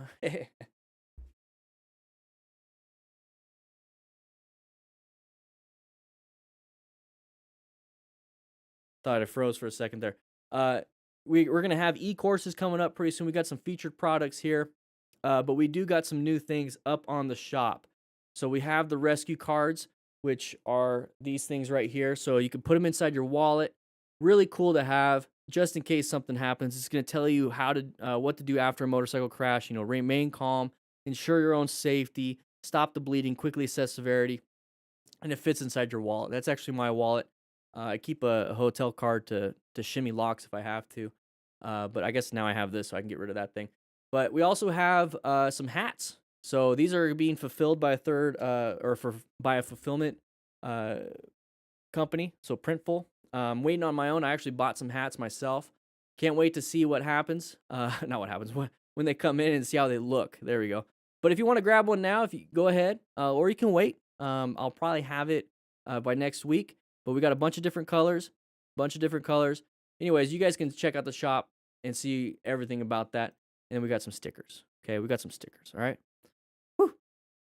Woo, woo, woo. Yeah. Love it.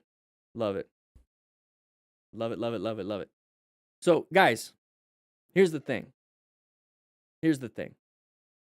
Let's go ahead and hang out in the office for a little bit. We had a quick session today. I've been up early, and I had a lot to do today. So, we're going to go ahead and go to the office, and we're going to have a nice chat. We're going to play some nice chill music, and we're going to talk about anything and everything you guys want to talk about. It doesn't have to be about motorcycles. We're just going to have a good time. I'm in a good mood to just kind of chill and relax, okay? So let's go ahead. Let's go to the office, and let's see what's going on. Oh, yeah. Oh, yeah. Oh, yeah. Oh, yeah. Oh, yeah. Oh, yeah. Oh, yeah. Put some music on. Get some music. Nope, wrong music. Let me know if you can hear it. Yeah? Yeah? Oh. Woo! Lion, you missed the stream. I still got the Band-Aid.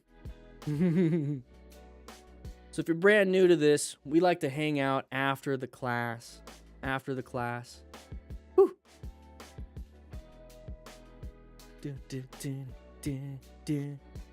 Sean, I see you got a hat. Woo! Sean got a hat, baby. Yeah.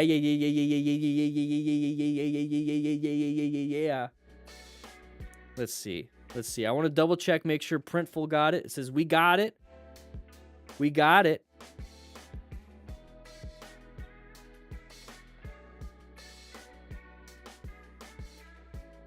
says we got it. Super excited. Just kind of relaxing. Rob is now Art. How you doing? All right, so let's go ahead and get some of these questions. Let's get some of these answers. Let's get some of these things going.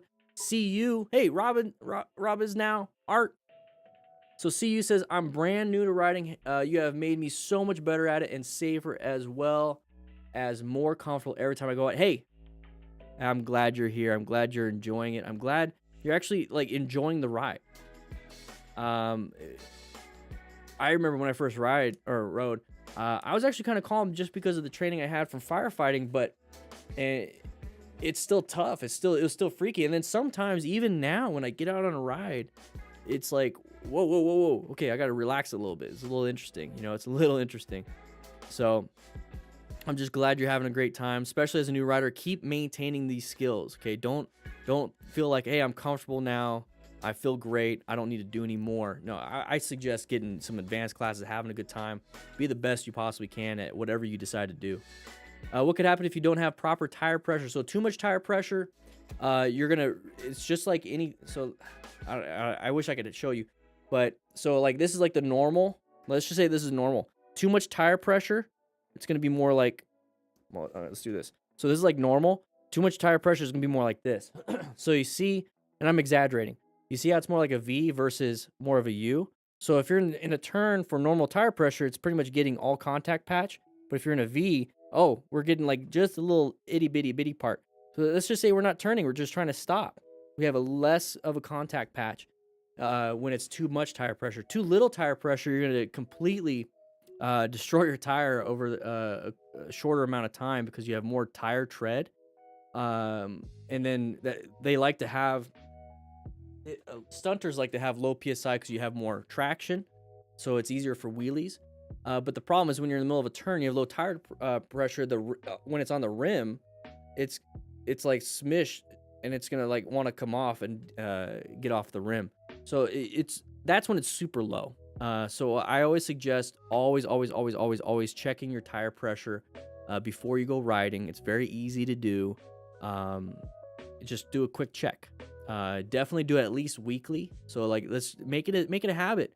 You know, do a T-clocks at minimum every week. So like every Saturday, just go into your garage, spend some time or whatever, go where your bike is, take a look of everything, do a quick detail, and then good, you're done. But I do recommend doing it every week, especially if you're riding a lot. Like going to work, I would check it, just do a quick visual before I get on the bike in the morning. Or not in the morning. I do a quick visual, and then I'll check the tires if it looks a little bit low. And I go ride to work. On the way back from work, right before I get on, I'll do a quick visual. Hey, no damage from when I rode to work. Okay, cool. Head home. Next day, check the tire pressure. Do a quick visual. Nothing. You just get into a habit. What are your thoughts on DIY riding pants? I have some old jeans that I'm considering adding some leather and padding armor to the hips, knees, and butt. Might be too much work. There's a lot of jeans out there a lot of moto jeans out there that are pretty cheap that you'll just get everything. You know it's taken care of. Boom, boom, done. But if you could do it, you know, have fun. What do you think of new bike? See the reaction in your latest Facebook. I don't check my Facebook messages. I thought I turned them off.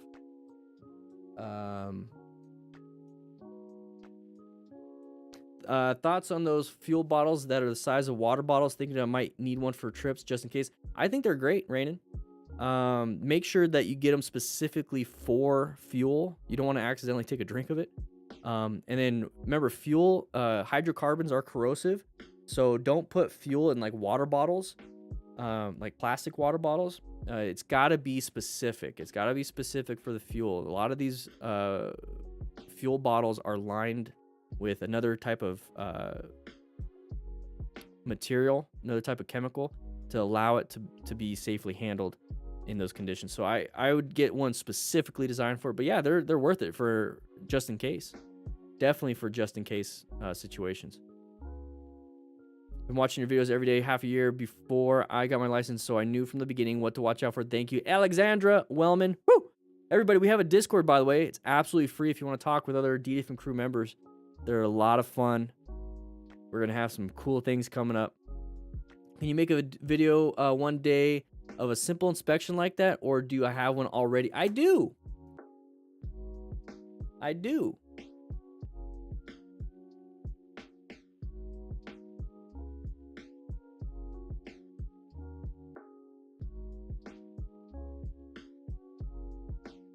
Let's go ahead and get over here. It's just a very quick. Today we're going to go over a quick tip on how to check your tires so that you're safe while riding your motorcycle. What we're going to be doing is looking at the Honda Rebel 500 and we're looking at the tires. Now I just do a visual inspection, making sure there's no damage to the tire. This is just some of that stuff. Make sure there's no nails and also make sure there's no dryness or dry rot on the side. Now what I do is I go to the back and I do the same thing, but I want you to see this number right here. Check your tires. What does that mean? 44th week of 2018. That's what that means. That's the born on date. Double check your tires. Make sure they're not over 5 years old, okay? Now, how much do you fill your tires up? This is why you need to make sure you're getting tires that fit the recommendations over here where your VIN number is. It says 29 PSI, 29 PSI, and it tells you what you should be getting anyways. Now, it's just a quick tip. There's a lot more that goes into it. So Yeah. Shut up, Daniel.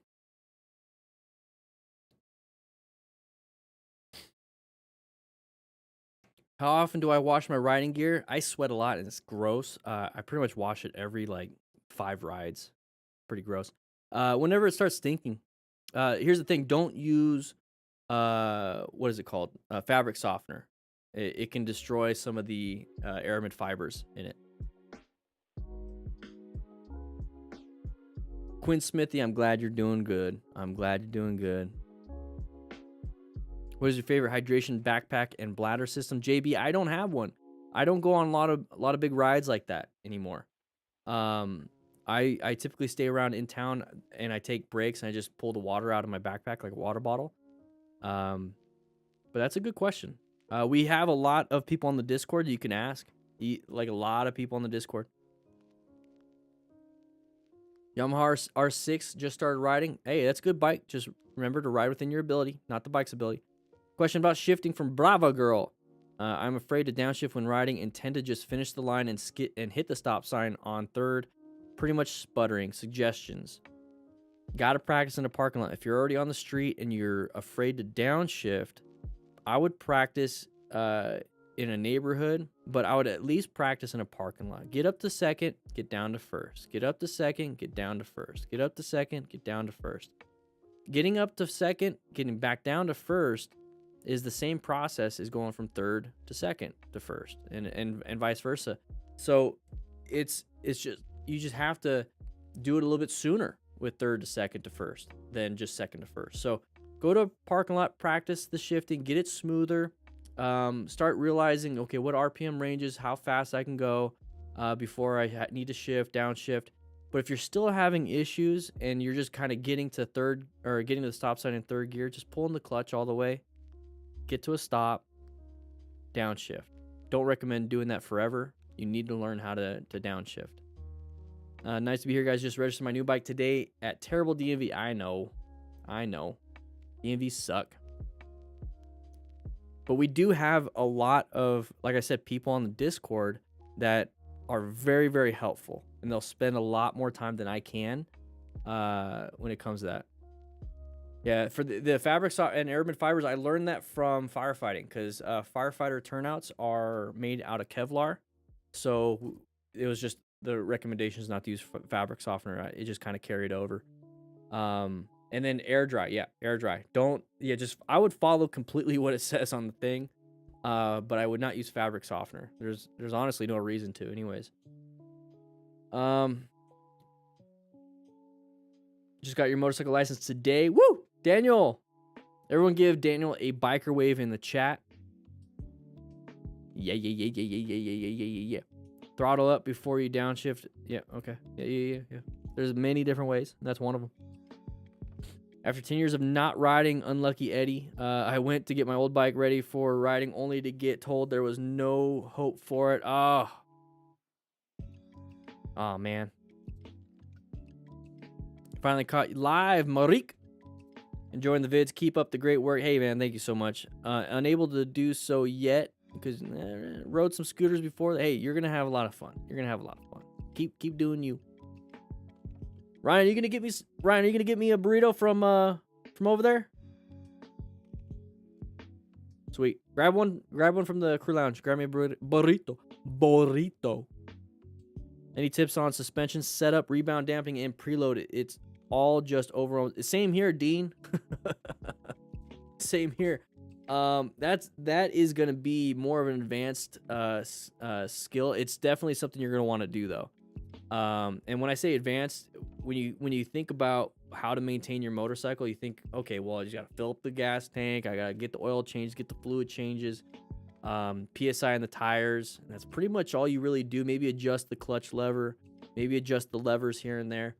But then you start getting into dampening, suspension setup. You start getting into crazy customizations, adding more things. You might just need to get somebody to do it for you and to help you out. But there are tons of videos of people that are way more experienced than me that are way better at it. So you're going to want to listen to them before you listen to me. I don't even want to try to be able to explain it to you over what I'm doing here. The video aspect of it, you're going to find easily.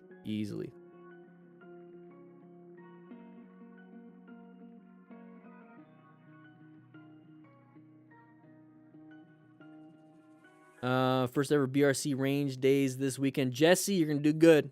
Just go in there with a beginner's mind. Go in there with I'm going to learn. I'm soaking it all up and have a good time. All things nerd, did I recommend the Indian Scout Bobber 60 as a beginner cruiser? Yes, it's a great beginner cruiser because, and I have a different mentality when it comes to these cruiser things. A lot of people think beginner motorcycles have to be low CC. Like they just have to. And that's not the case. Beginner motorcycles, they can be low price.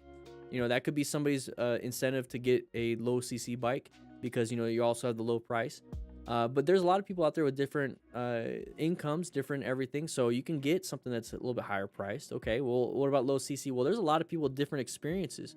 There's people that have experiences with manual transmissions, and they're a little bit bigger. So a lower CC bike typically are smaller in size bikes, so the ergonomics aren't the greatest.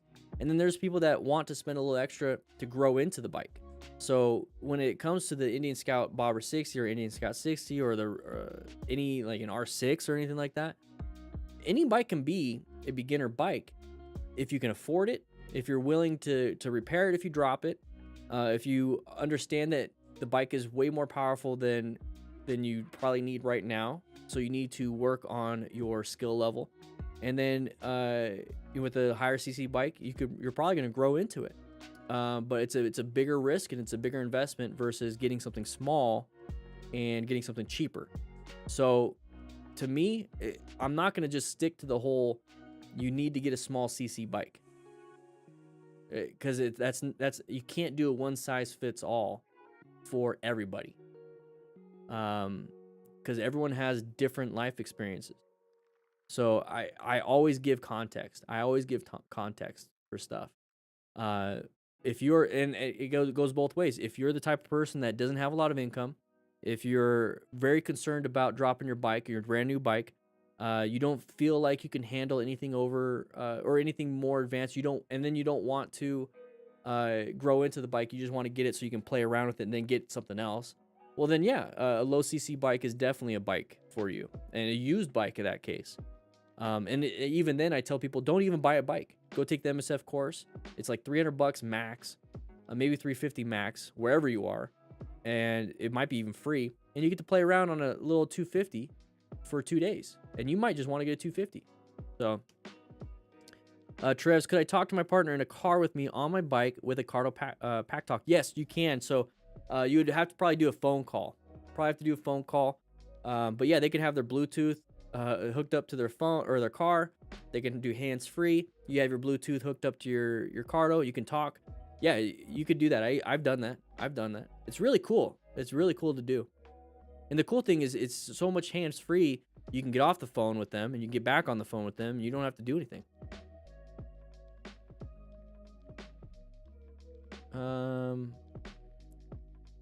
Yeah, older generation I knew said beginners said you should stay below like 750cc, but I heard the Scout Bobber and Bobber 60 was over that. But yeah, it's all about your control. And then remember, not the more you spend, but sometimes these bigger bikes have more rider aids and more features that make it even safer than a beginner bike without rider aids. What kind of bike do I suggest as a first bike? Naked, cruiser, sport. Fit for the body are key factors, exactly. For beginners, I like to have mid controls only because your feet are right below you. So if you ever feel uncomfortable, like, oh crap, I gotta put my foot down, it's very easy to put your foot down. But any bike can really do that. But I like mid controls. I like cruiser mid controls because cruisers are typically shorter, so it's a lot easier for shorter people. So it is a one size fits all. But you can pretty much do anything. any bike that you like. Ergonomics is very important. If I'm a beginner and buy an FTR, can I put it on touring mode till I grow into it? No, that's smart. So they don't have a touring mode. The FTRs don't have touring modes. They have rain modes. So it's basically the same thing. Treat it like it's a beginner mode. It's gonna lower some of the inputs, not a lot of the torque, some of the torque and some of those things, but you can still go the same speed and all that stuff. But yeah, I would do that until you get comfortable. Mr. V-Rod, internet stranger, is everyone around you? Yeah. Do I agree with if everyone around you is the asshole, you're the asshole? Yeah, I agree with that. Usually the common denominator, if it's you, you might want to look into your own stuff. And even if the common denominator isn't you, you always want to relegate what you're trying to do. And that's tough. That's tough. Paul McKay, will my trauma kits be shipped to the UK? Right now, it's United States only. But that's the thing, Paul, is that I'm getting empty trauma kits. So I'm just getting the bags too in this next order. So I'm going to be setting up this next order for international. So you can get the bag itself. And you can fill in whatever you want in it too.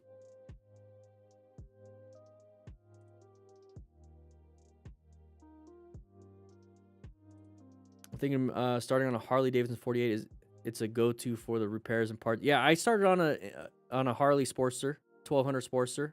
It all depends on what you can do. Utah has tiered licensing system. That's news to me. I know they have lane filtering, Jesse, right? Okay.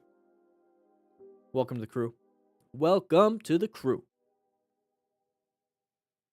And that's another yeah, so our Ducati bikes bad to buy since maintenance is high. So that's another thing you look for in the price of the bike. You know, what's the maintenance? What's the 500-mile service? What's the typical service? What are the typical oil changes cost? What are tires typically cost? What are, replacement parts typically cost? And you start getting into a little bit more. Savage Sire got your Rockform mount today. Woo! Yeah. Remember, we have Rockform mounts. We have Cardo Pack Talks. We got, so much things. So we got the Cardo Pack Talks, right, VFX Bishop? Yeah. Welcome, rookie. Yo, rookie.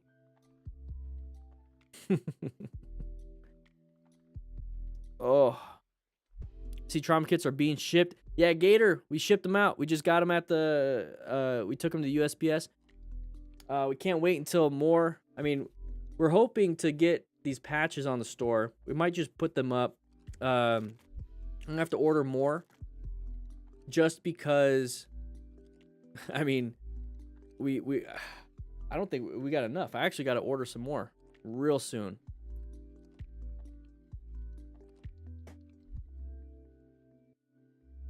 You have tiered license. Unlucky Eddie, how does that work with your tiered licensing? I'm in Arizona, so I don't know that system. Marie, could you please explain mid control, forward control? Quick Google search did not give me results that would tell me exact. So mid controls are typically the foot pegs are right below the seat. Forward controls are right in front, typically like cruisers. Rear controls are in the back, typically like sport bikes. That's all that is. So I like the mid controls because they're like right below you, so you can easily put your foot down. Because if they're in front, you gotta do this, or if they're in the rear, it's kind of easy. But mids are just. Yeah. Do I have a video on trail braking? No, James, I do not. I don't feel I have the experience needed and the knowledge needed to teach trail braking. I understand it. I can do it. I don't feel like I have it to teach it. I don't have enough to teach it. And then I started thinking, it's like, well, okay, let's get enough information, enough knowledge, enough practice, enough everything to teach it. And then I start thinking, well, I can go down that route of trying to teach more and more advanced techniques of motorcycle riding, or I can kind of sit back and use that time and effort to teach other things like trauma training, or, how to find gear, or how to, do it. So I started just kind of expanding different areas.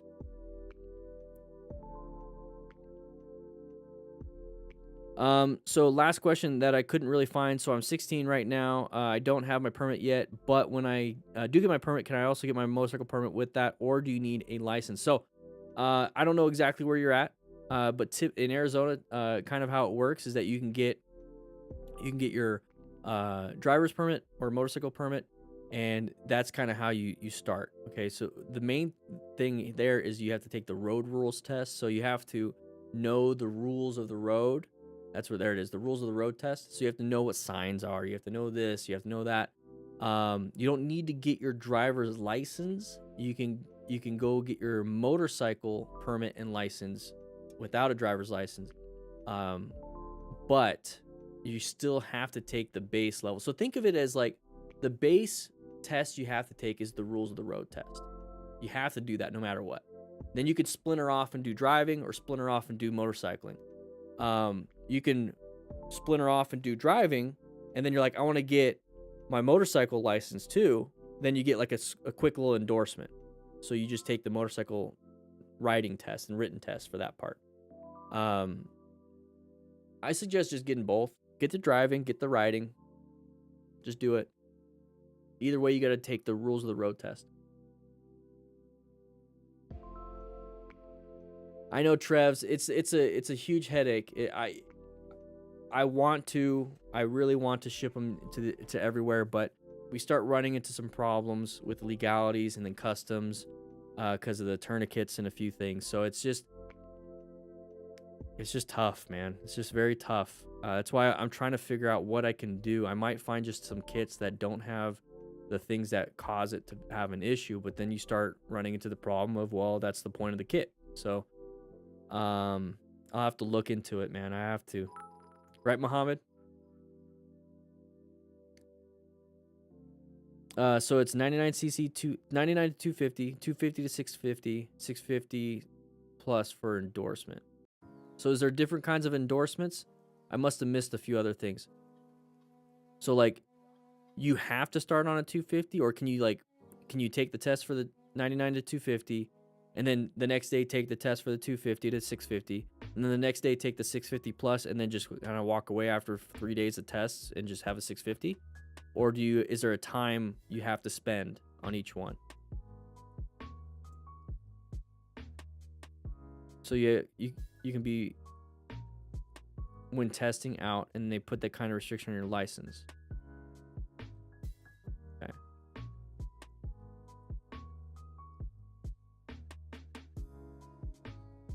Daniel, the license in the test in the United States is insane. It's not even like hard.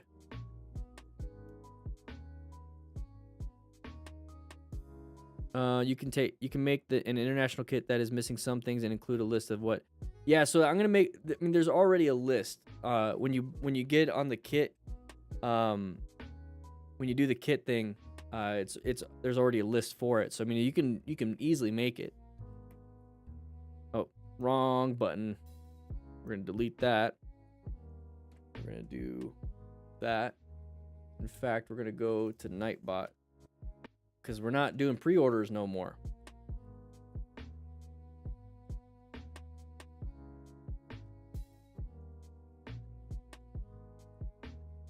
I don't want to keep doing pre-orders. I'm just gonna wait.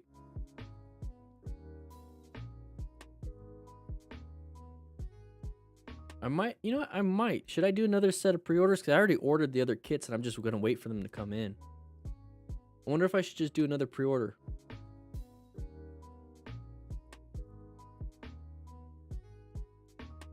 What do you guys think?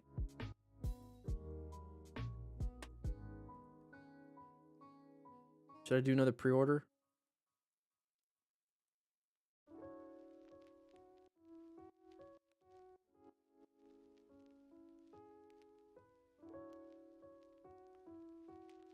Because then your name's on the list and you'll get it. We just shipped out the first, like, 80. We shipped out 80 of them. Sud, dude. How's everybody doing? Dual channel ABS prevents skidding 100%. You're not going to get anything that's going to give you 100%. What kind of Mountain Dew is that? Might go, hey, it's just the normal diet. the diet. Dude, they were flying off the shelves. I sold like 80 of them in like 5 days. So I bought 250 more, and I'm waiting for them to be packaged and get situated and to show up. I might wait a little bit. I might wait till we get closer. Diet soda is worse than regular soda. Is that true? It depends. It depends. I prefer not to have diabetes. You have to wait a month after each test. Oh, okay. Well, that's not too bad. So I would just test and then wait a month, test, wait another month, test, instead of buying a new bike every month, you know? Am I a medic? No, I'm still a licensed, or not licensed, I'm a certified, because there's no license for EMTs. I'm a certified EMTB in the state of Arizona since 2007.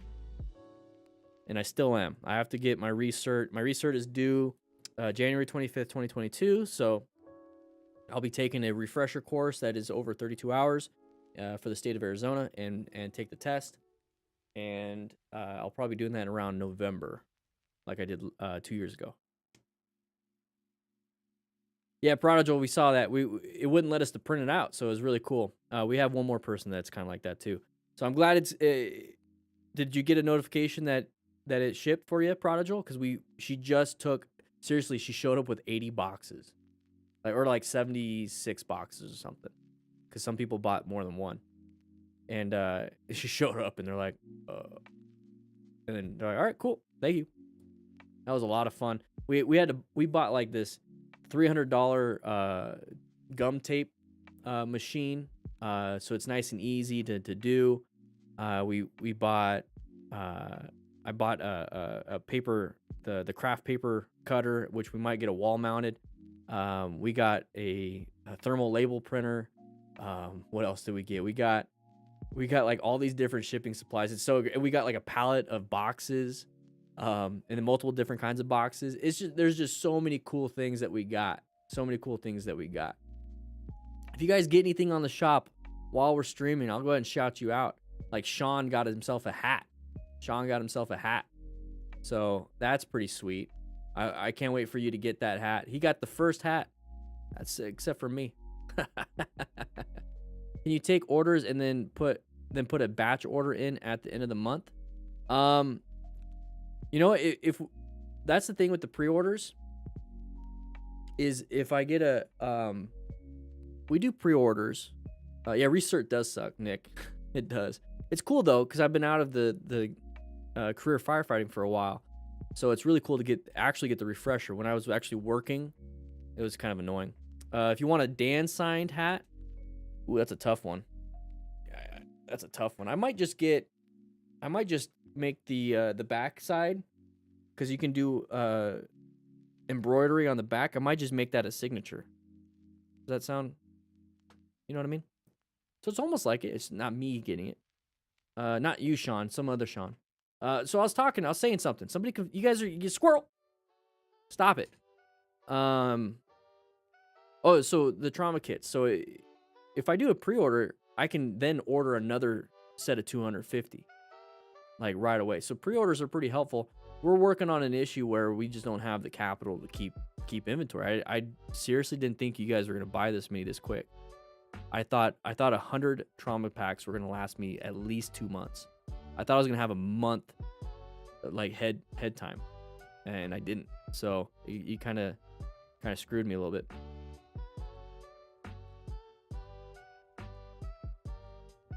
Thermal paper is insane, man. Thermal printers are so cool. Sandalwood, I love sandalwood, the smell, but in candles, I don't use anything. Just blow dry it after a shower. I wash it every 3 or 4 days. Bravo Girl, you can only have soda with Chinese food and pizza. Hey, we can get Chinese food and pizza next week. Hey, you're a rookie. Why don't you go? I'll give you the company credit card, Bravo Girl. Go out and get. We get about 400 or 500 people in class. We get people coming in and out. About 3,000 people usually by the end of class. So we're gonna need. How many pizzas do you think? We're gonna need at least like 1,500 pizzas, large pizzas. So go ahead and get the company credit card, Bravo. prep and get ready for that on Tuesday at 3 p.m. Mountain Standard Time. And it's all you. Go ahead and take the truck. Go ahead and take the truck.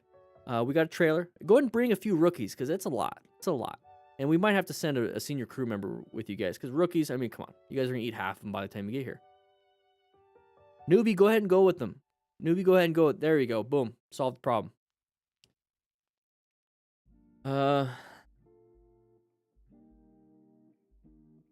Hey, Jamal, I'm glad you bought the bike and they recommended this channel. Woo! Love it. Love it, love it, love it, love it, love it.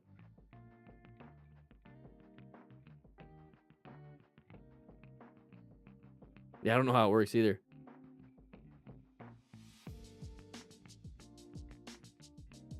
Pizza next time. Yeah.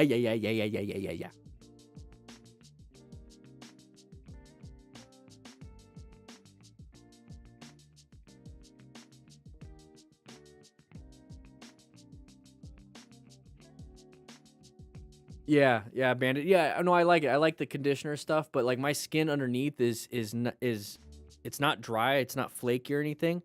I used to get bad beard itch, and I went to the doctor, and they recommended this, and I've never had this healthy of skin just by blow drying it on cold after a shower, so it's not moist underneath, and then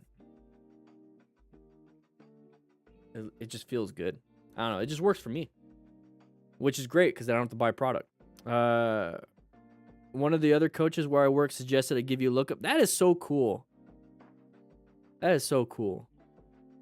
JB, I did used to have a KLR. Loved it.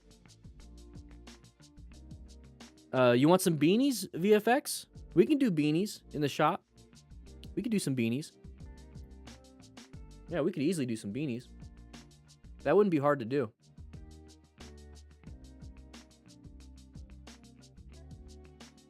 We're gonna make some changes to the website coming up. What are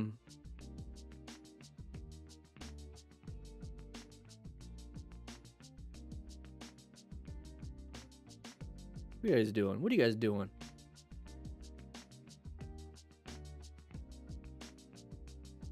I'm taking a look at the shop right now. We're gonna see.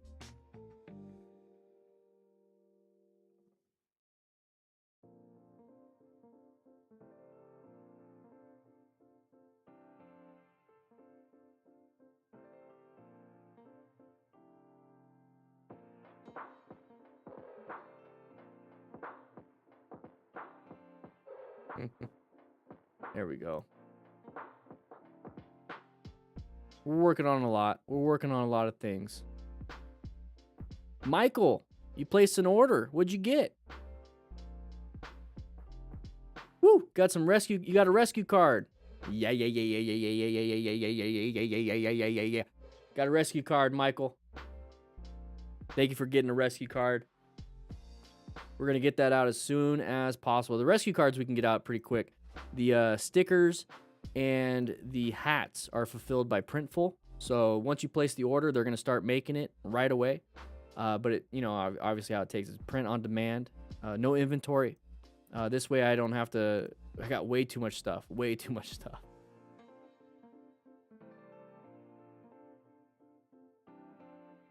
Yeah, I got a hat. I ordered a hat too. I ordered a hat yesterday. I ordered a gray hat, and then I ordered a dark navy blue hat also, and a sticker. A beanie? You guys want a beanie? Do I have my national EMT? No, I let my NREMT lapse like pretty early in my career because I knew I was gonna stay in Arizona. So I had no reason to keep my NREMT.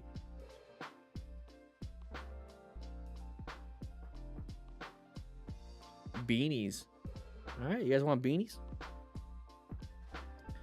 The status of the big rescue bag, JB. I haven't been putting a lot of thought, just because there's just so many other things. I don't want to stay on products. Like, you know what I mean? I don't want to dedicate my time and effort only on creating new products and trying to make these new products, because what I want is the education. I spent so much time this past month on getting all these things situated that I haven't been able to film trauma training. I haven't been able to film it. I haven't been able to film anything for the second channel. I haven't been able to film anything because I've been so focused on setting things up. I didn't realize how much it was going to be a pain in the ass to do. So, I mean, I want to be able to film these. We actually ordered 100 of blue tourniquets for training. So we're going to be working on that. But there's so many things I want to do, and I can't be like, okay, I'll add more to the plate. You know, so I'm slowly trying to remove things from the plate, and I'm definitely not adding. My to-do list is just way too big. Way too big. But it's still on. It's still. I put a pin in it. I just put a pin in it. All right. Let's see. That's a great question because I've been talking about it. It's something I still want to do. Michael, you need a rescue card? We got the rescue cards on the shop. Love them, and they're plastic. They're plastic. 3mm, so they're nice and thick.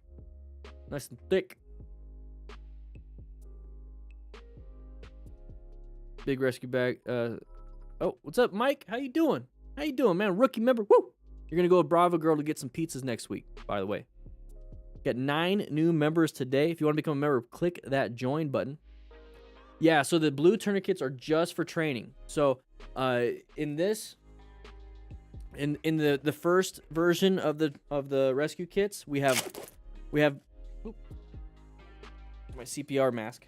Let's go ahead and put you back in there. So the first version has black. So I just ordered 250 more rescue kits that are just like this, but it costs a little bit more. I got orange tourniquets though. I wanted orange tourniquets because they're a little bit easier to see, and it's just better. So blue is definitely, it's gonna be the trainer. So I ordered some blue ones so that they'll be on the shop so you can use the trainers to practice. But yeah, I love this thing. And then each rescue kit comes with the Smart Rider patch. Smart Rider patch.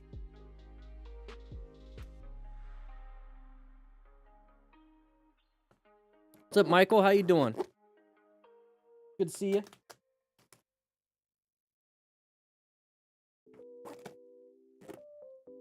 Yeah, so I'm really trying to prioritize some things now. It's like I feel like I'm behind the 8 ball. I feel like, Bruce, I need a vacation. I need a vacation, Bruce.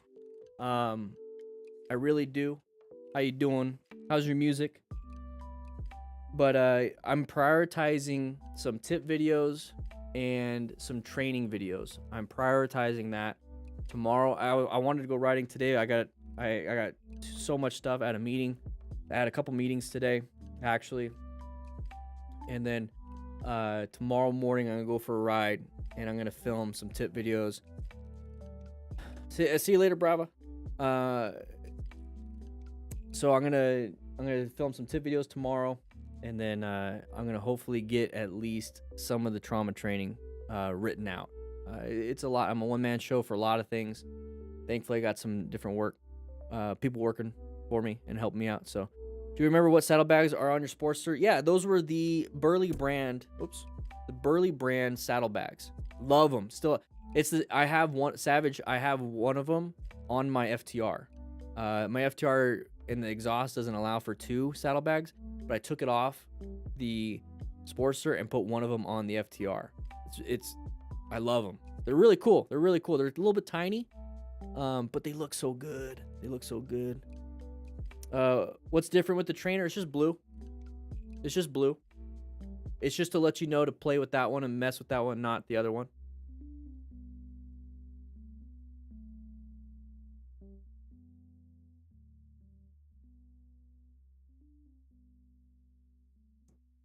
Mike, hey, I must have missed your post. Thank you for the kind words. Appreciate it.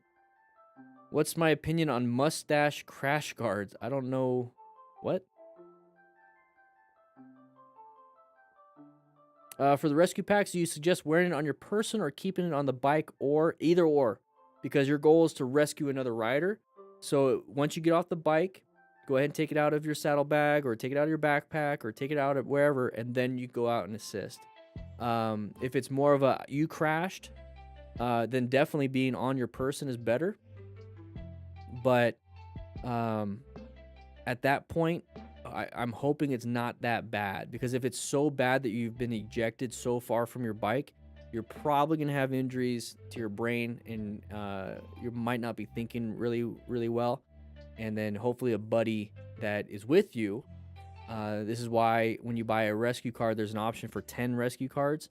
And then you do a pre-ride check. Hopefully they are trained too. So could you do some vids for seasonal riders getting back into riding? What kind of videos are you thinking about, Trevs? We got 10 new members today. Woo! You like the flowers? Yeah, those are my wedding flowers. Nikki got those for me. I held them during our ceremony.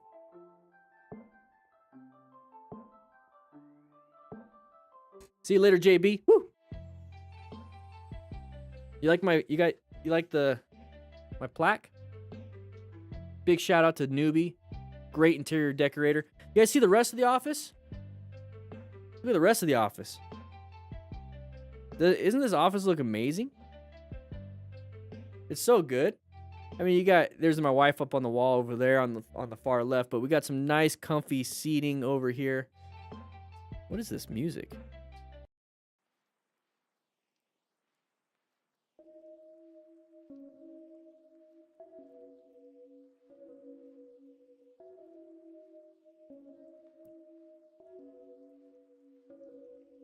How do you know if your Harley has dual channel ABS?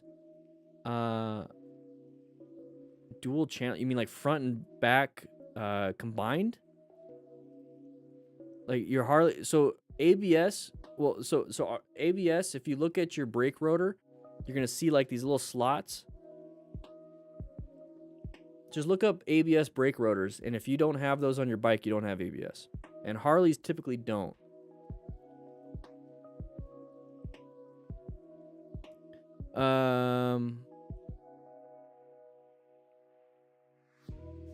Just an idea of giving up the car with the motorcycle all the way, except...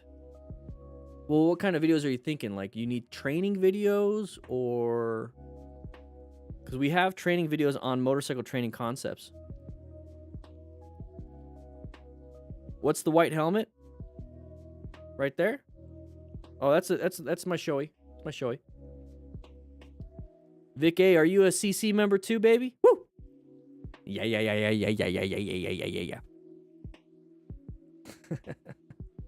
It's hard. I watch him all the time, and it's like I start picking up his charm. Anybody else bought anything on the shop? You guys are so amazing. Thank you so much for the support, by the way. Really do appreciate it. Absolutely insane. And another thing, everybody, if you want to you don't have to buy anything from the shop. Let's go over here. You click the login button, and you can join the community. So you can just sign up, and you'll get emails. And we have some emails, updates, and everything. So whenever we get new training, whenever we get new things in the shop, we'll go ahead and try our best to keep you up to date. We also have a blog, so we might be able to share some of the blog articles with you. So yeah, if you guys want to check it out, please do so. Oh, I clicked the shop button, but you know how to get there. You guys know how to get there.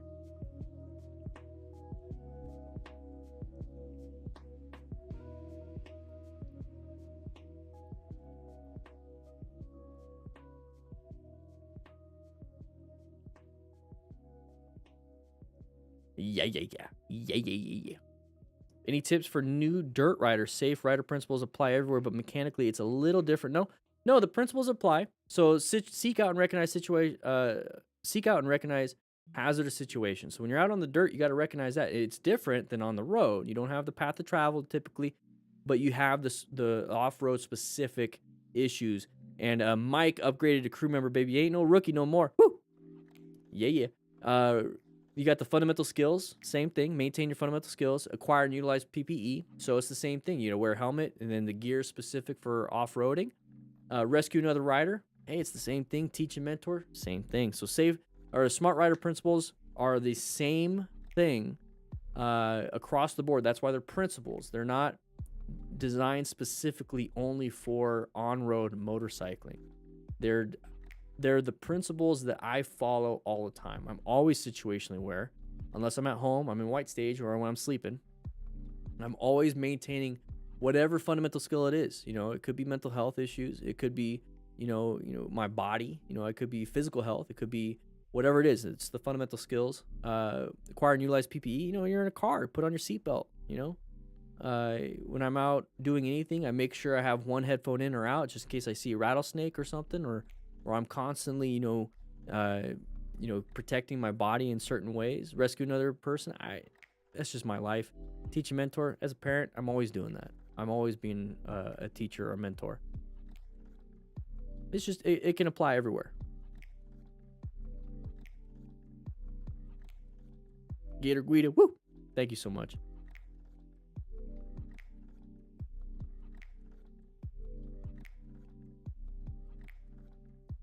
I'm glad, Mike. I am so glad. That is so awesome. Guys, I got to get going. I want you guys to swing by the Discord. The Discord is absolutely free. I'm going to show you guys the crew lounge, or just the regular lounge. Join the Discord. The Discord is free. Now it says donate to, let's just go ahead and take that off. What happened to the chat? What happened to the chat? Yoink. There it is. There we go.